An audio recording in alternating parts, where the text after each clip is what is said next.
Yes.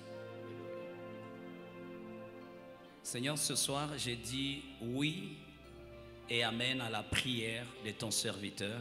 Bwana, jioni ya leo nasema ndio na amina kumwombea mtumishi wako. Qu'il en soit ainsi ce soir. Acha na iwe hivyo jioni ya leo. Dans cette maison, Ndani ya nyumba hii, dans la vie de mon frère, ma sœur, ndani ya maisha ya ndugu yangu na dada yangu, pendant que je serai en train de libérer les oracles de Dieu, wakati nitakuwa nikiachilia maneno ya Mungu, que le Saint-Esprit en saisisse l'occasion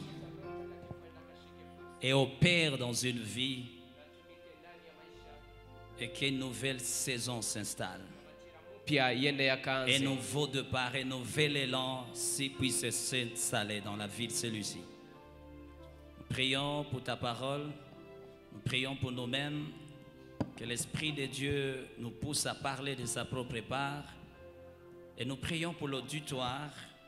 Ma prière est que ton règne vienne ici et que ta volonté soit faite.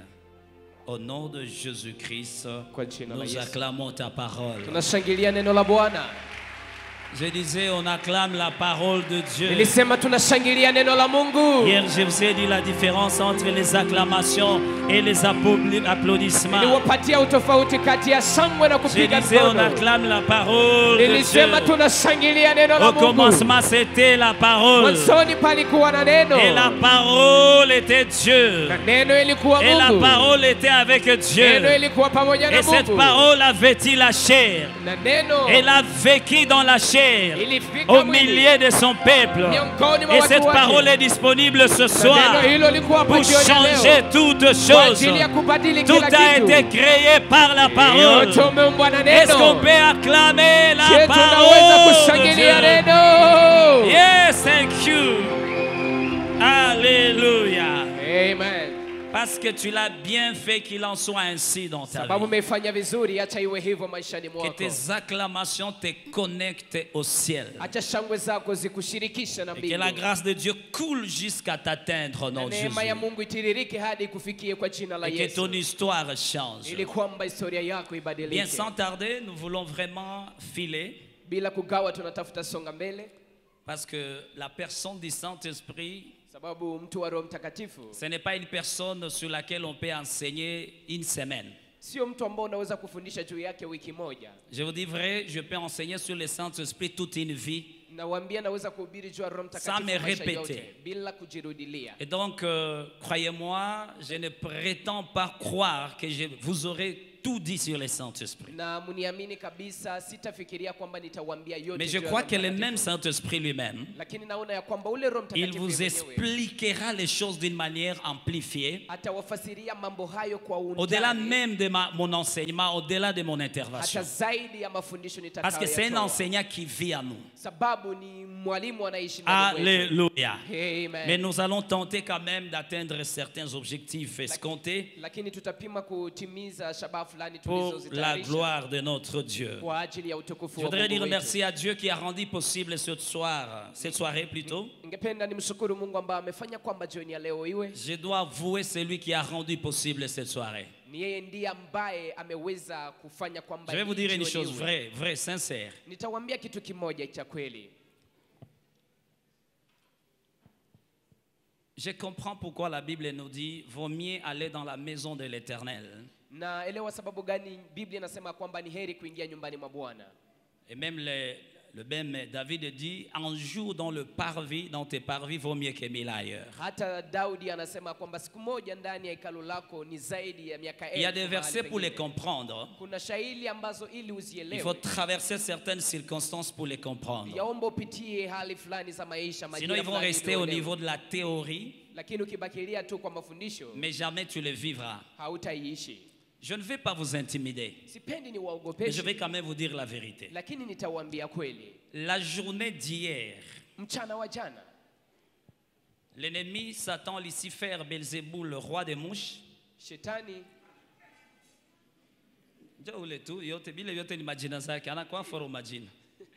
il avait un programme très bizarre pour l'église de Dieu. alikuwa na mpango mbaya sana kwa ajili ya kanisa la Mungu.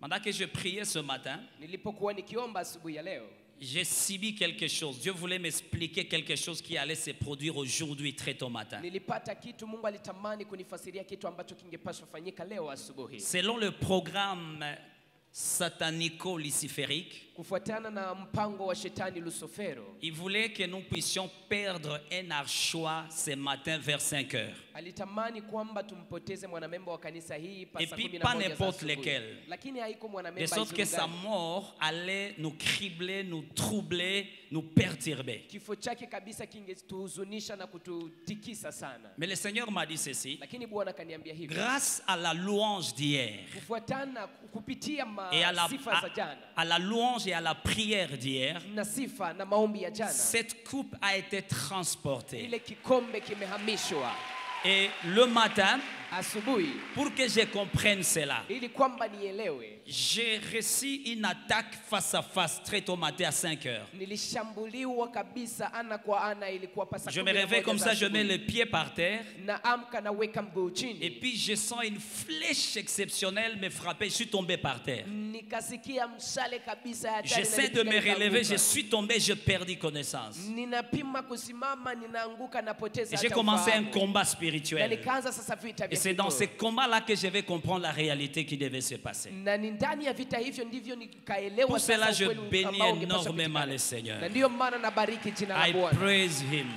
na Je msifu, le bénis. na mbariki. Écoutez, Nisikilize, n'aie jamais être distrait dans la présence de Dieu. usizubaye hata siku moja ndani ya uwepo wa Et si Mungu. le Saint-Esprit te dit, même si tu es au boulot, tu es dans tes affaires, tes business, tu sens que tu dois aller à l'église, vas-y. Na kama Roho Mtakatifu anakuambia uende kanisani, hata uko ndani ya biashara yako, Et la uko personne kazini qui mwako, devait wewe. mourir était là hier. Na mtu ambaye angepaswa kufa alikuwa hapa Et jana. grâce à la louange qui est montée, Lakini kupitia sifa frère, que zilizopanda, Dieu vous bénisse. mpendwa, ndugu, Mungu Give me akubariki. your hand, I want to bless you. Nipe mkono wako, Je le dis de tout mon cœur, God bless you. nakubariki kwa moyo wangu wote. Il a Mungu été akubariki. hier un point de contact Jana alikuwa kama vile kilalo de l'assemblée avec le ciel. ambayo ilipatanisha mkutano na Mungu. Sasa nakwambia ongoze hapa, acha ma TV. Lorsque on te dit de venir modérer Arrange-toi l'église d'être ici, vrai avec il le faut Saint-Esprit. laisser les mativi kuwe kweli Parce que pamoja na quand nous nous Mungu. tenons debout ici, Wakati tunasimama hapa wima, la chair est définie comment? L'autel hii masabahu hii est défini comme un endroit où les esprits se rencontrent. inaeleweka kama mahali ambapo roho C'est-à-dire zinakutana. quand je me tiens ici pour vous parler la part de Ni Dieu, kusema naposimama hapo kwa je kuongea suis nanyi kwa niaba connecté ya Mungu, directement à l'Esprit supérieur ninaungana na roho mkubwa pour que vos esprits rencontrent l'Esprit de ili Dieu kwamba roho zenu zikutane na et roho que wa la Mungu. grâce de Dieu coule au travers de moi jusqu'à vous. Na neema ya Mungu itiririke Quand un modérateur kupitia se mimi tient hadi kwenu. ici, Wakati ce n'est mwongozi plus wa lui. ibada anasimama Même si hapa, tu le sio connais. yeye.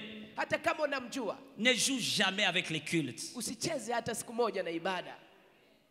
Tout est possible dans la présence de Dieu. Yote yawezekana ndani ya uwepo wa Un Mungu. seul culte Ibada tu peut moja détruire les projets à court, à moyen et à long terme de l'ennemi contre toi. inaweza Un kuharibu seul mipango ya culte. shetani juu ya maisha yako. Et quand, Ibada tu moja. et quand je parle du culte, Ninapozungumzia ibada, je le parle à ces deux dimensions. ninaizungumzia kwa Les viwango cultes mbili. bibliques et collectifs comme ça, Ibada ya kibiblia ambayo mais ni aussi kwa les ushirika cultes hivi. personnels. Lakini pia ibada ya kipekee. C'est-à-dire être dans l'assemblée, dans la communion fraternelle, Ni kusema kuwa ndani ya mkutano, mais ndani ya devenir ushirika wa soi-même un kiroho. culte. Na wewe mwenyewe unageuka Ça a un kuwa impact ibada. dans ta vie. Inakuwa na ushawishi maishani mwako. Nashukuru Mungu sana. Je rends grâce à Tu ne Dieu. peux pas comprendre ce que j'ai dit parce que moi-même je l'ai subi, je le comprends. Wewe hauwezi kuelewa ambao unaisema. Je Lakini n'allais mimi pas ambao être ici nimeishi aujourd'hui. naielewa. Singepaswa kuwa Mais the hapa leo. Holy Spirits, the mighty spirits, Lakini the Roho Holy mwenye uwezo, Ghosts Roho Mtakatifu étaient au rendez-vous. alikuwa, Et je lui prie encore na namuomba tena d'amplifier sa sécurité, enda sa kaongeze protection, tena ukingo sa wake, sérénité usalama wake sur toi.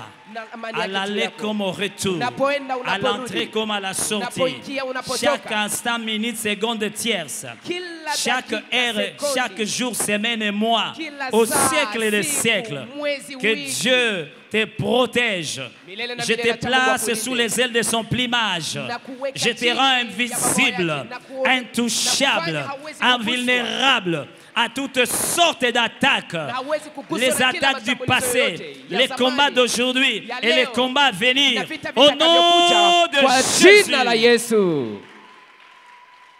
Thank you, Jesus. Asante Yesu.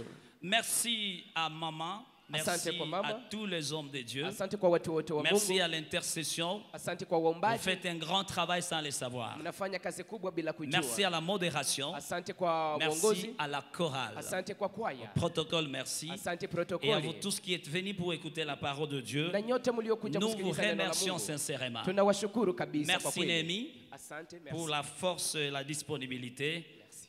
Mungu akubariki. Amina. Tous les interprètes finissent par être des grands hommes de Dieu. Amen.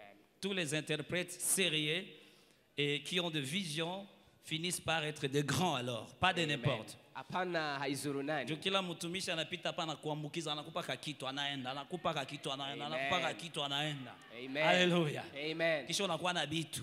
Amen. Kisha siku unashimama hapo unapana bitu. Amen. Haleluya. Amen. Sema bitu. Les choses. Voilà, ma chère épouse m'a chargé de vous saluer. Mke wake mpenzi amemwambia wasalimu. On devait être avec elle. Haushangilie hata ni wako. C'est pas elle n'est pas à toi. Unaanza niko sawa mwenyewe ongea bibi yako namsikilia haya. Je suis pas comme toi qui parle pas de ta femme. Kwa ku 10 mètres iko kule. Donc toi tu es à 10 mètres mais elle est derrière toi. Vraiment elle m'a chargé de vous saluer chaleureusement. Ameniambia ni wasalimu kabisa. Naturellement kwa on est toujours avec elle lorsque je suis invité quelque part. mara nakuwa pamoja naye wakati nimealikwa nafasi fulani. Mais comme elle devait accueillir, s'occuper de l'accueil de notre papa, Lakini jinsi anapaswa shughulika na kumpokea baba, elle est vraiment en train de faire sa fonction d'aide. hakika iko nafanya kazi yake ya Semblable, msaidizi. compatible et complémentaire. Msaidizi anayefanana na anayeenezeana. Alléluia. Amen. Je suis accompagné par un couple. Mchungaji anasindikizwa na wanandoa, Ils vont se tenir un tout petit peu debout. wataweza kusimama On kidogo. acclame le Seigneur. Tunashangilia Bwana. Il s'agit de mon fils et de ma fille. Ni mwana wake na binti wake. Fille wangu na garçon wangu walioana wakafanya inceste kama spirituel sijui. Il s'appelle Josué Mfune Anaitwa Josué Mfune et maman Linda Kasengi. na mama Linda. Ce sont des pasteurs stagiaires. Ni wachungaji wanaofanya mazoezi. Et le frère vraiment à cet appel. Na ndugu kabisa na wito huo. Et sa femme est une conférencière de grande envergure. Na mke wake kabisa anafanya kongamano hatari. Je n'ai pas honte de l'envoyer quelque part pour parler la part de Dieu. Sina haya kumtuma nafasi fulani kwa ajili ya kuongea kwa niaba ya Ils sont en Mungu. observation. D'un moment à l'autre, on va reconnaître ce qu'ils sont. Wangali wanawachunguza, muda unaokuja watajua wao ni Et wanani. c'est lui le président de l'intercession. Na yeye ndiye anayesimamia kikundi Et cha sa waombaji. femme est dans l'intercession, dans la chorale. Na mke Et wake dans yuko beaucoup de ndani ya choses. waombaji, ndani ya Et waimbaji le na ndani ya Saint-Esprit a vitu voulu vingi. qu'on soit ensemble avec. Na Roho Mtakatifu ametamani tuwe Thank pamoja you, kwa son. leo. Asante. Et je suis aussi avec des go. Je vous ai dit que j'ai 5 go. Iko na watoto mbili, aliwaambia anakuwa na watoto Je 5. suis venu avec Godril et Goël. Na leo alikuja na Godril na Goel. Godril et Goël, where are you? Godril et Goël. Bashani ba batoto. Protocole angalia batoto wangu basibaibe mzuri kule. Voilà. Ah, you are there. On les acclame, on les encourage. Tunawatia moyo. Alléluia. J'ai 5 ministères dans ma maison. Ana huduma 5 nyumbani mwake. Kila mtu ashashikamatia huduma mnyumba. Et chacun a déjà son ministère dans la maison. Ene anajita apôtre, wa pili anajita pastor. L'un s'appelle l'apôtre, l'autre Watatu anajita pasteur, prophète, wa ine fille anajita s'appelle évangéliste. et la Na fille kamwisho s'appelle kanazaliwa évangéliste. mimi kanasema am doctor. Na wa mwisho na anasema yeye ni mwalimu. Alléluia. Amen. Est-ce qu'on peut encore acclamer le Seigneur? Je tunaweza shangilia tena Bwana. On va lire vite la parole. Là, le même verset. Tutasoma shairi hilo Jean hilo. 16, 5 pour ceux qui sont venus aujourd'hui. Yohana 16:5. Maintenant, je m'en vais vers celui qui m'a envoyé. Sasa naenda kwa yule Et aliyenituma. aucun de vous ne me demande où va-t-il. Na hakuna kati yenu Mais anayeniuliza parce nenda wapi. que je vous ai dit ces choses, Lakini sababu nimewaambia la mambo haya. tristesse a rempli votre cœur. Huzuni imejaa moyo wenu. Cependant, je vous dis que la vérité, dit la vérité, si il est, qu'est-ce que je dis? Il vous est avantagé que je m'en aille. Lakini kweli kweli nawaambia, Car ni si faida je ne m'en kwenu, ni vais kweli. pas, Lakini kama les siendi, consolateurs, mfariji le ama paraclétos, msaidizi, l'aide, msaidizi, la troisième personne de la Trinité mtu wa tatu wa ne Utatu viendra pas Mtakatifu pour vous, hatakuja vers kwa vous. ajili yenu. Mais si je m'en vais, Lakini nikienda j'activerai son arrivée alors. nitafanya kwamba On acclame afike. cette parole. Tunashangilia neno hili. Je vais tenter, je vais essayer de filer un tout petit peu. Nitapima kusogea mbele Je vais me kidogo réserver beaucoup de commentaires na sitaweza kuleta maoni pour voir si nyingi je peux vraiment donner l'essentiel. ili nione kama naweza Et kupana surtout qu'il ile ya muhimu. s'agit d'un sujet très fondamental, doctrinal, important, lié à tout fondement du christianisme. Na jinsi hii ni mada ya msingi ya mafundisho makubwa yanayolingana na Ukristo. Alléluia. Amen. Hier, je vous ai dit ceci, Jana niliwaambia disons hivi, depuis le lundi. tangu siku ya Je vais kwanza fuir, je vais vous donner, je vais traverser ou du moins je vais brosser vite. nitaweza kurudilia haraka. Je vous ai dit que nous avons un seul Dieu, Nimewambia tuna Mungu mais mmoja, en qui il y a trois personnes, trois entités. lakini ndani mwake mna sehemu tatu ama watu Et tatu, chaque personne na kila mtu est différente de l'autre, anakuwa tofauti na mwingine, mais égale à Dieu. lakini anakuwa Mungu. Et toutes ces trois personnes Na watu hawa wote watatu sont plurielles, mais dans une unité parfaite. wanakuwa ni wengi, lakini wanakuwa wamoja, Ils sont en complicité parfaite. wanashirikiana kwa Ils ukamilifu, travaillent dans une unité parfaite. wanatumika kwa umoja Et cela ukamilifu. depuis l'éternité du passé jusqu'à l'éternité à Na venir. hii ni tangu zamani hadi Ces milele trois personnes ne se itakayokuja. sont jamais trouvées en conflit. Na watu hawa watatu hawajakorogana hata siku Ils sont dans moja. une unité et pluralité d'une manière profonde, permanente, constante, éternelle au siècle des siècles. Na wanakuwa ndani ya umoja na uwingi ambao unakuwa kila mara na ni milele na Et chaque milele. personne a un rôle à jouer Na kila mmoja wao anakuwa dans na kazi ya n'importe kufanya. quel programme dit divin. Ndani ya kila mpango wa Mungu. C'est-à-dire, le Seigneur a beaucoup de programmes. Ni kusema Bwana na mipango Il a même nyingi. certains programmes qui ne concernent pas le monde. Anakuwa hata na mipango ambazo hazihusu C'est pourquoi la dunia hii. Bible nous dit dans Deutéronome 29, Na ndio maana Biblia inatuambia ndani que ya ce qui est Kumbukumbu révélé la Torati est à nous. 29:29 mais ce qui ya n'est pas kwamba révélé est à Dieu. inayofunuliwa ni kwa ajili yetu, C'est-à-dire, ila quand ambayo tout ce qui est ifunuliwa ni ya révélé Mungu. est à nous et nos enfants. Ni kusema yote inayofunuliwa En ni kwa d'autres ajili yetu termes, il y na a des watoto choses wetu. non révélées Kwa maneno mengine kuna vitu qui ne ambavyo concernent que havifunuliwi, Dieu lui-même, ambavyo vinahusu qui tu Mungu concernent la mwenyewe, souveraineté de Dieu. ambavyo vinahusu uhuru Et wa alors, Mungu. chaque personne en Dieu Sasa kila mtu ndani ya a Mungu un rôle, un ministère à rendre, anakuwa na kazi, mais huduma ya dans une kufanya, complémentarité parfaite. lakini wanakuwa wakisaidiana kwa Et ukamilifu, rien ne se fait par une personne. na hakuna kinachofanyika De na la mtu divinité, mmoja ça le concours des autres. inayotokea kwa Mungu bila kusaidiwa na mwingine.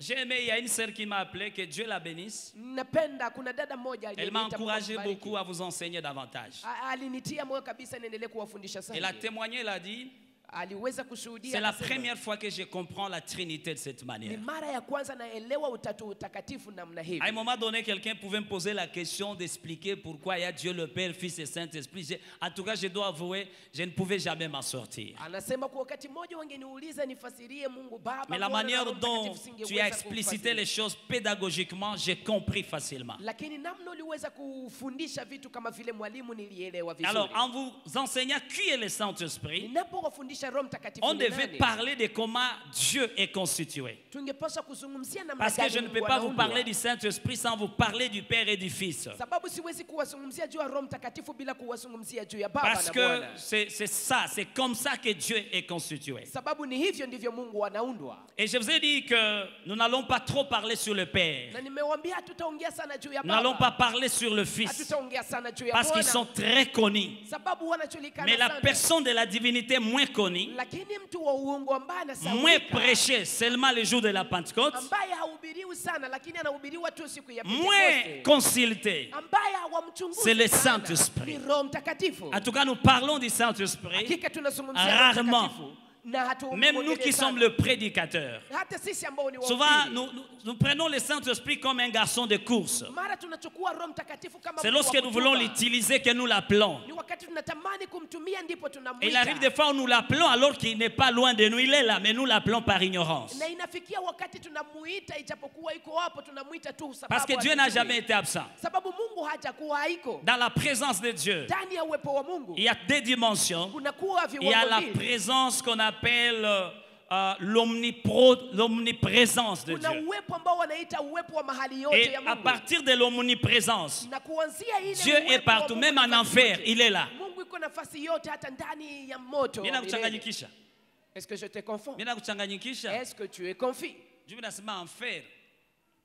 Parce qu'il est partout. Maana iko Au mahali même kote, moment. kwa wakati Et il en a la mmoja, capacité. na anayo uwezo. Mais la deuxième dimension, Lakini kiwango cha c'est la pili présence de Dieu manifeste, agissante. ni uwepo wa Mungu unaotenda ama C'est-à-dire, il est unaojifunua. omniprésent, Ni kusema na kuwa mahali pote, mais il peut être omniprésent sans faire quelque chose. lakini anaweza kuwa mahali pote bila kufanya kitu. Mais tout dépend maintenant Lakini sasa yote de ton inalingana intimité na ushirika avec wako lui, pamoja de ton naye, désir na hitaji qui lako peut activer ambayo cette inaweza présence, cette kusisimua omniprésence hiyo uwepo à wa Mungu devenir la unaokuwa mahali présence pote. manifeste, Inakuwa uwepo agissante et unaotumika. opérationnelle. Uwepo ambao unafanya kazi.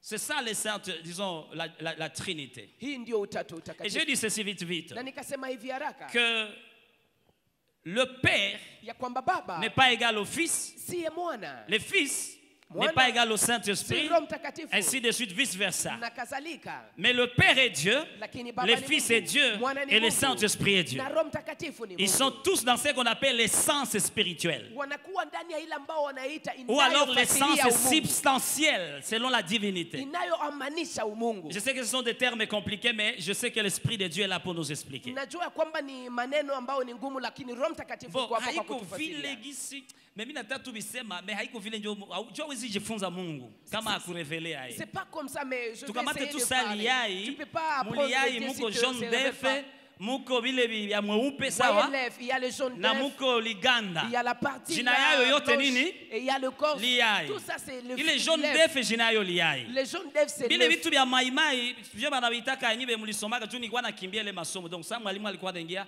bile nilikuwa nabikimbia. Ce qui est liquide là, donc comprenez que Bile je ni n'ai maimai pas. ni liai. Donc même ce qui est liquide là, Ile liquide là, ile c'est munaita l'œuf. mu français liganda. La coquille. Coquille. C'est pas en français mzuri, la coquille. La coquille. Niko na belle sœur yangu alikuwa ananiambia sasa apende ba mdrage mkiswahili. Ukimdrage mkiswahili binaishia pale. J'ai ma belle-sœur qui me disait qu'elle n'aime pas qu'on la drague en Swahili. Si tu la Sasa dragues en napenda Swahili, drague ya c'est fini. français. Français ya bien. Elle aime le français, le bon Bwana kaniambia français. bwana niko nakupenda sana. Mais Moi il faut c'est pas pas lui français. dire- il faut lui dire ça en français. Je Voilà en t'aime. anglais.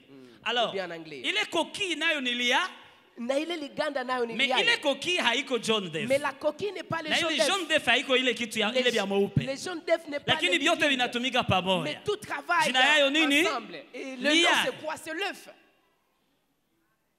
Même si unaona vile, bon mimi najua nini mimi nasema tusiwaze kama ni vile kabisa parce que lia yayo tunaweza yachanisha.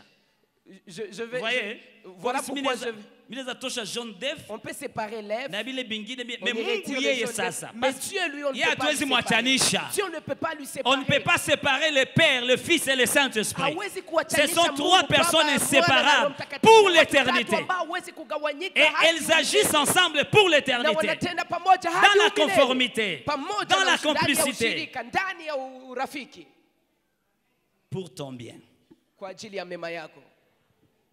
Donc si tu n'étais pas là depuis le lundi, au moins tu as l'idée. Ni kusema kama ukuwa tangu siku ya kwanza Nous avons dit unawaza ceci, tayari. comme le Saint-Esprit Jinsi Roho Mtakatifu est la personne la moins prêchée, la moins priée, la moins consultée, Ni mtu la moins ambaye- cherchée, la moins connue de ni tous. mtu ambaye hajulikani sana na wote. Nous avons le hahubiriwi devoir sana. en tant que leader, berger, d'apporter à l'église de Dieu la connaissance liée, attachée à la personne du Saint-Esprit. Tunayo jukumu kama vile watumishi wa Mungu kuleta ujuzi unaoambatana na Roho Et nous avons dit Mtakatifu. que le Saint-Esprit Na tumesema ya kwamba est Roho une Mtakatifu personne. anakuwa mtu. Je n'ai pas eu le temps de vous dire tous les attributs ou alors toutes les caractéristiques d'une personne. Le Saint-Esprit en a comme une personne. Na si kuwa na muda wa kuwazungumzia juu ya hali zote za Roho Mtakatifu sababu anakuwa nazo kama mtu. Le Saint-Esprit s'est fâché, il est intelligent, il aime, il est content. Donc il a toutes les qualifications personnelles. Roho Mtakatifu anakuwa na hisia zote, anaweza kasirika. Et je ne anaweza voulais pas penda. vous amener dans toutes ces théories-là. Na sikupenda niwapeleke ndani. Je voulais ya qu'on ile aille mafundisho droit au yote. but. Lakini nilikuwa napenda tuende Alléluia. hakika kwenye lengo letu. Et nous Amen. avons dit ceci, Na tulisema que hivi lorsque les divins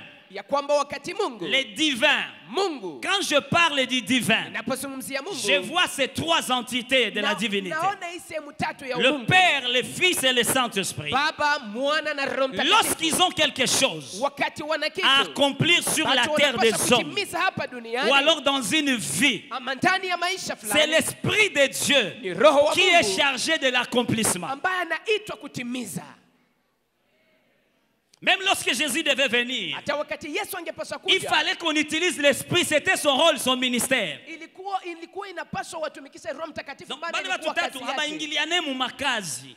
Ils ne sont pas en conflit de travail. Haiko saa wewe mwenye bikivuma ku choral unatoka ku protocole unaenda ku choral. C'est pas comme toi lorsque à la bikivuma mu chorale, ça protocole évolue, unaenda huko. tu sors du protocole et tu pars à la Siku nilikuwa chorale. nafanya délivrance au kanisa. Un jour je faisais la délivrance Dieu à m'a fait l'église cette grâce là. na Mungu akanipatia neema hiyo. Alors, niko nafanya tout on fait délivrance. Et on était en train de Il y faire la avait un jeune homme délivrance. qui travaillait dans les protocoles. Na kulikuwa kijana mmoja aliyekuwa anatumika ndani On y ya a qui protocole. protocole yake. Au lieu de laisser rester Anacha au kwa anacha protocole, poste yake.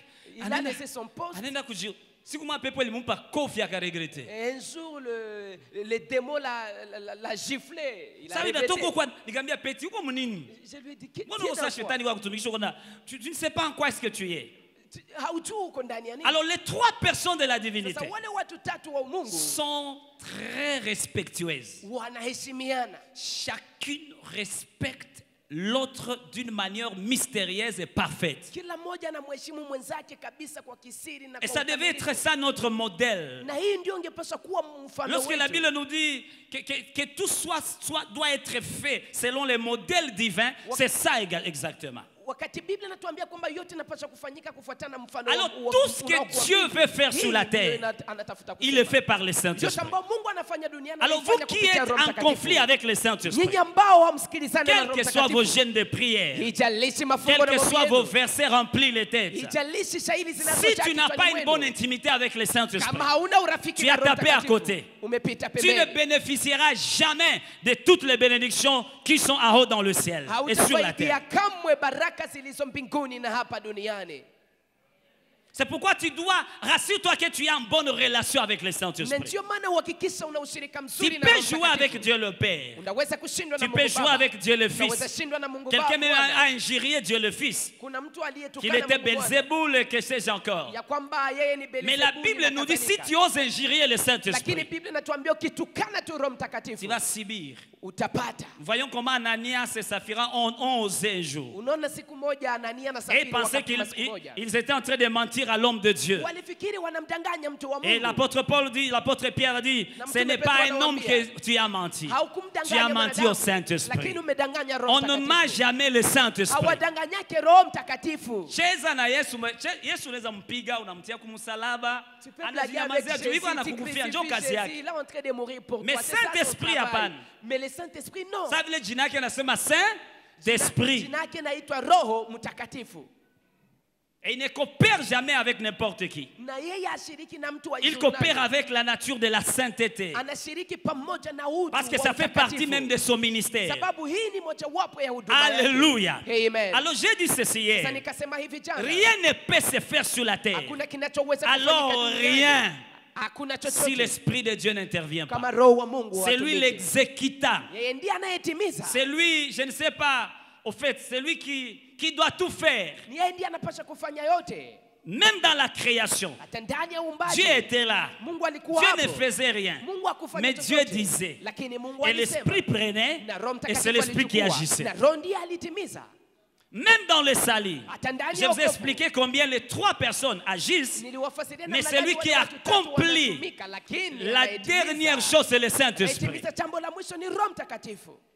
Même quand il faut te bénir, Hata wakati naomba tout ce qui kukubariki, peut se faire, yote nayoweza il faut que kufanyika, l'Esprit de Dieu intervienne. yaomba Roho Mtakatifu atumike. Et donc nous avons besoin de chercher le Na Saint-Esprit, nikusema tunahitaji de demander kutafuta le Roho Mtakatifu, Saint-Esprit, tumuombe Roho d'invoquer Mtakatifu. le Saint-Esprit, Tumuite Roho de faire Mtakatifu. du Saint-Esprit notre ami intime, Tufanye Roho Mtakatifu notre kuwa compagnon rafiki par wetu. excellence. Akuwe akuwe rafiki wetu notre mkubwa. intime par excellence, Akuwe rafiki wetu quotidien, mzuri. mensuel, Kwa kila siku, annuel, kila mwezi, au siècle des siècles. kila mwaka Et na nous milele na nous milele. n'échouerons pas. Na hatutashindwa Parce que nous kamwe. parlons du Saint-Esprit, Sababu tunazungumzia Roho une Mtakatifu. nécessité incontournable Inakuwa hitaji pour réussir dans la lisiloweza vie. kuepukika Et ndani dans ya la vie à kufaulu tous maishani. Na égards. ndani ya maisha kwa ngambo zote. Si tu veux réussir, je ne sais pas, dans n'importe quoi. Kama unahitaji kufaulu sichua izuru ndani ya Même du point de uwanja vue gani. politique, Hata ndani ya affaires, business, siasa, entrepreneuriat, biashara, tout ce que vous voulez. kuanzilisha Du point de vue makampuni, conjugal, fiançailles, ndani ya relationnel, unyumba, discernement d'opportunités, uchumba, tu as kutambua besoin du fursa, Saint-Esprit. wahitaji Roho Mtakatifu. C'est pourquoi j'ai dit à quelqu'un hier et Ndio avant-hier, maana jana nilimwambia mtu en juzi, réalité, les besoins que tu as, hakika hitaji ce n'est unayo. pas ça les besoins authentiques. Sio hiyo hitaji ya Mais le kweli. vrai besoin, c'est le Lakini Saint-Esprit. hitaji ya kweli ni Roho Parce que Mtakatifu. c'est un cadeau. Sababu ni C'est zawadi. la plus grande bénédiction Ni baraka que le ciel a kubwa envoyée sur la terre. ambayo mbingu imeituma Si quelqu'un duniani. te pose la question, c'est de savoir Kama mtu anakuuliza swali, quelle est la nakwambia, plus grande bénédiction baraka kubwa qui ni nous a gani été envoyée sur la terre. ambayo tumepewa hapa C'est le duniani? Saint-Esprit de Ni Dieu, Roho Mtakatifu wa les Mungu. paraclétos de Dieu, Ni ule les mfariji wa consolateurs, Mungu, mfariji. notre aide par excellence. Hapana kuwa msaidizi C'est wetu le mkubwa. surnaturel du divin Yeye sur ndiye la terre. anakuwa masajabu ya Mungu hapa duniani. Tu as besoin de discernement, tu as besoin de savoir comment les choses doivent marcher, tout ça, on va y arriver. Mais Wahitaji tu as kutambua, besoin du Saint-Esprit. wahitaji Roho Mtakatifu. Dis à ton voisin le Saint-Esprit Ambia de jirani Dieu. yako, Roho Mtakatifu J'en ai besoin. ninahitaji. Et vite, vite, nous avons dit que nous sommes allés droit au but en vous parlant de certaines actions parce qu'on a parlé de qui est le Saint-Esprit et même de certaines des actions. Na tuliweza kwenda haraka tukawambia juu ya Roho Mtakatifu Nous na avons nani dit que na la vitendo première vyake. action par rapport au plan rédempteur, Na tukasema kwamba tendo lake la kwanza kufuatana mpango c'est wa de wokovu convaincre le monde. ni kuitikisha dunia.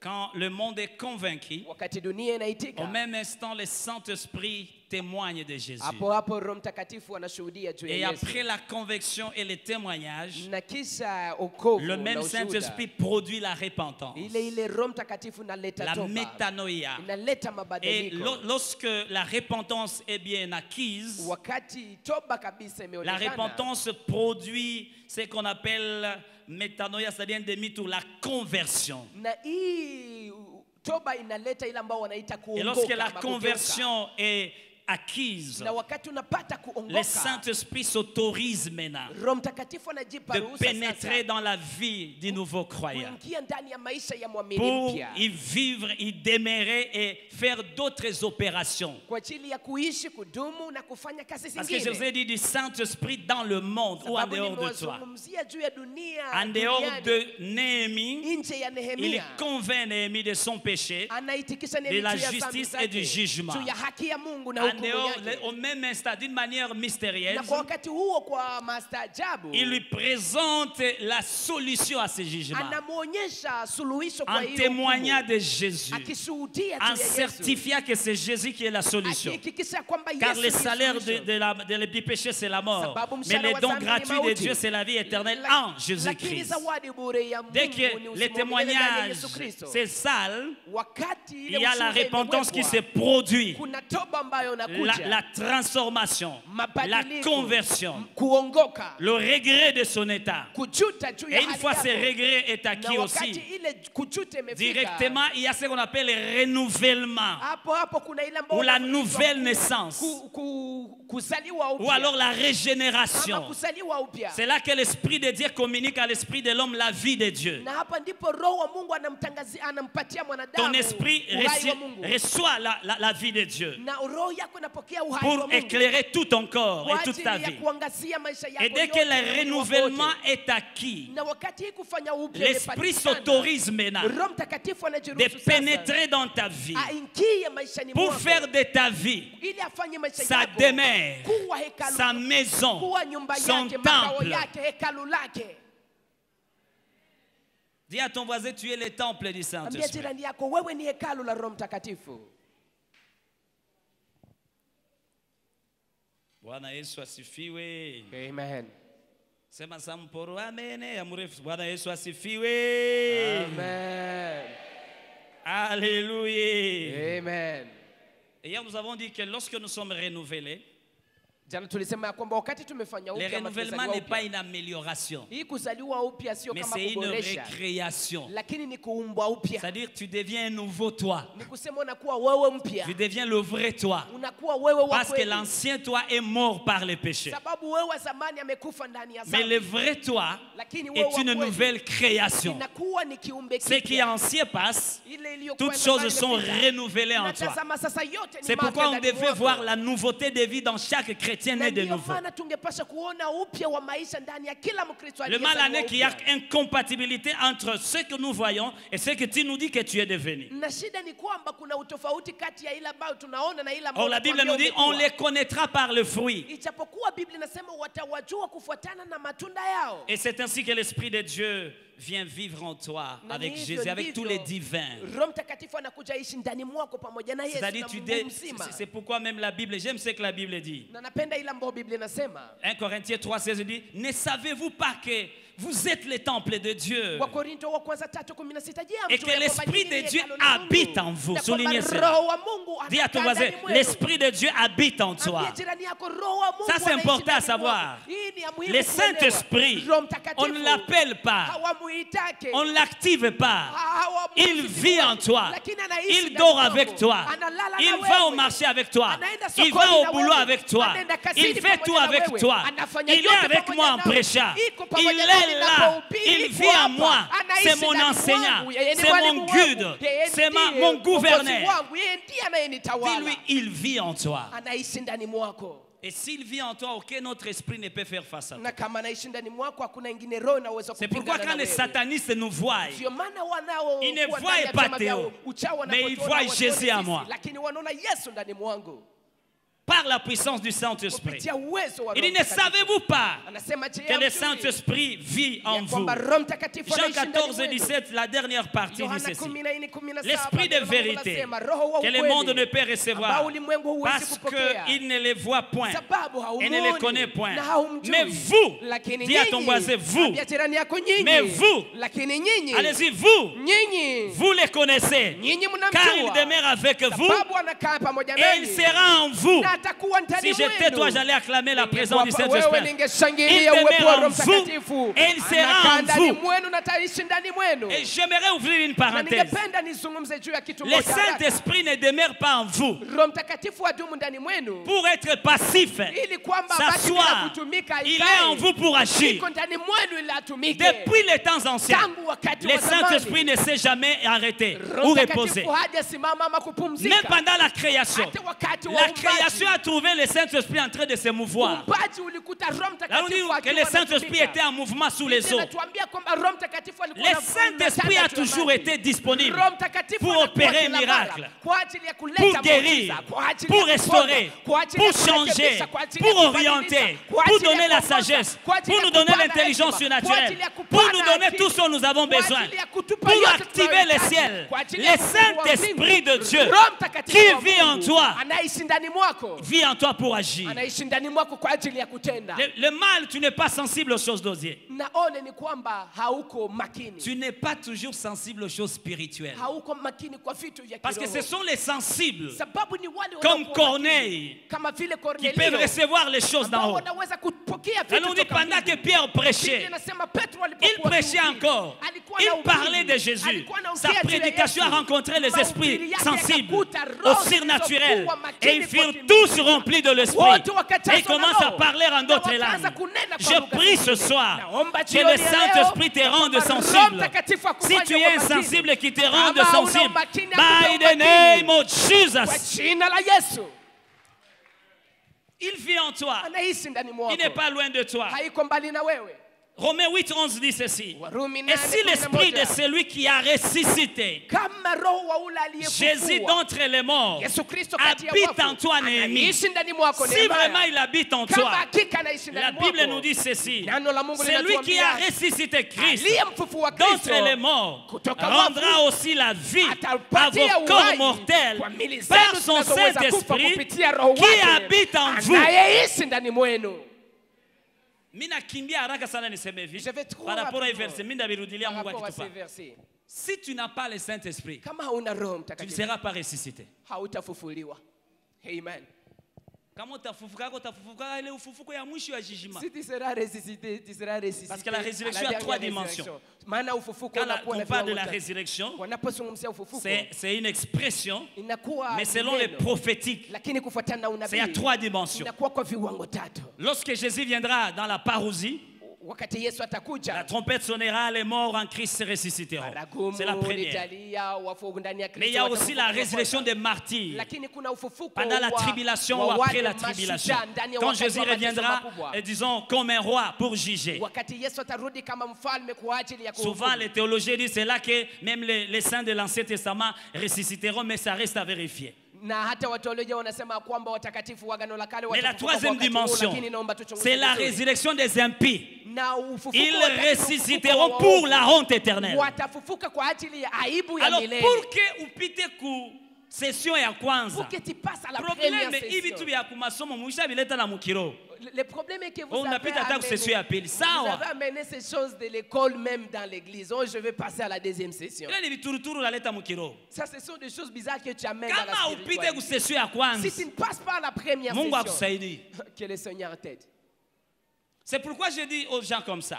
Ndio maana naambia L'homme a watu 3 saisons. mtu anakuwa na wakati Dis à ton tatu. voisin 3 saisons. Ambia jirani yako wakati tatu. La première saison, Wakati wa kwanza c'est ton hier ilikuwa jana que yako tu ne peux plus influencer. ambao hauwezi C'est une kushawishi histoire tena. écrite déjà. Ilikuwa ni historia ambayo Tu ne umeandikwa peux plus la tayari. falsifier. Hauwezi tena Kama kubadilisha. ulishatosha douzaine ya mimba binaandikiwa Si tu bishakuwa as mpase. déjà avorté 12 Hawezi fois, zipunguza c'est hapo. déjà écrit, tu peux plus effacer. Kama ulishazini Tu peux plus diminuer. na makumi saba, nishaombea dada moya ananiambia sema mimi sikumbuki hata nombre ya watu nishala banza kwa 376. Si tu t'es déjà Je vous dis vrai. prostitué, même 70 fois, c'est déjà écrit, tu peux plus rabaisser. C'est le nombre. passé, c'est fini. Imepita, imekwisha.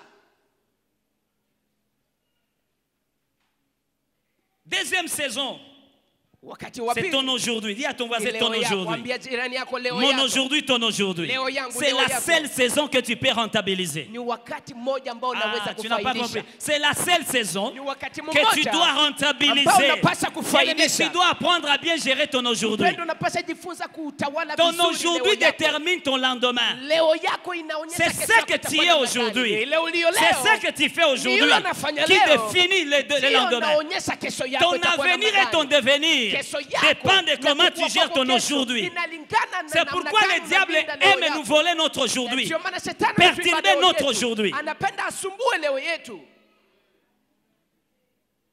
En fait, c'est à partir de notre aujourd'hui Ni kuanzia leo que yetu beaucoup de chrétiens iront en enfer. ndipo Wakristo wengi Je watenda vais hata m'expliquer. jehanamu. Nitajifasiria. Mimi naweza kuwa niko msoko niko nahubiri injili. Je peux être au marché, je suis en train de prêcher l'évangile. Mbaraga, Les prostituées, chere, les prostituées. anaamini Yesu. Une prostituée croit à Jésus Anaokoka pale. et elle est sauvée.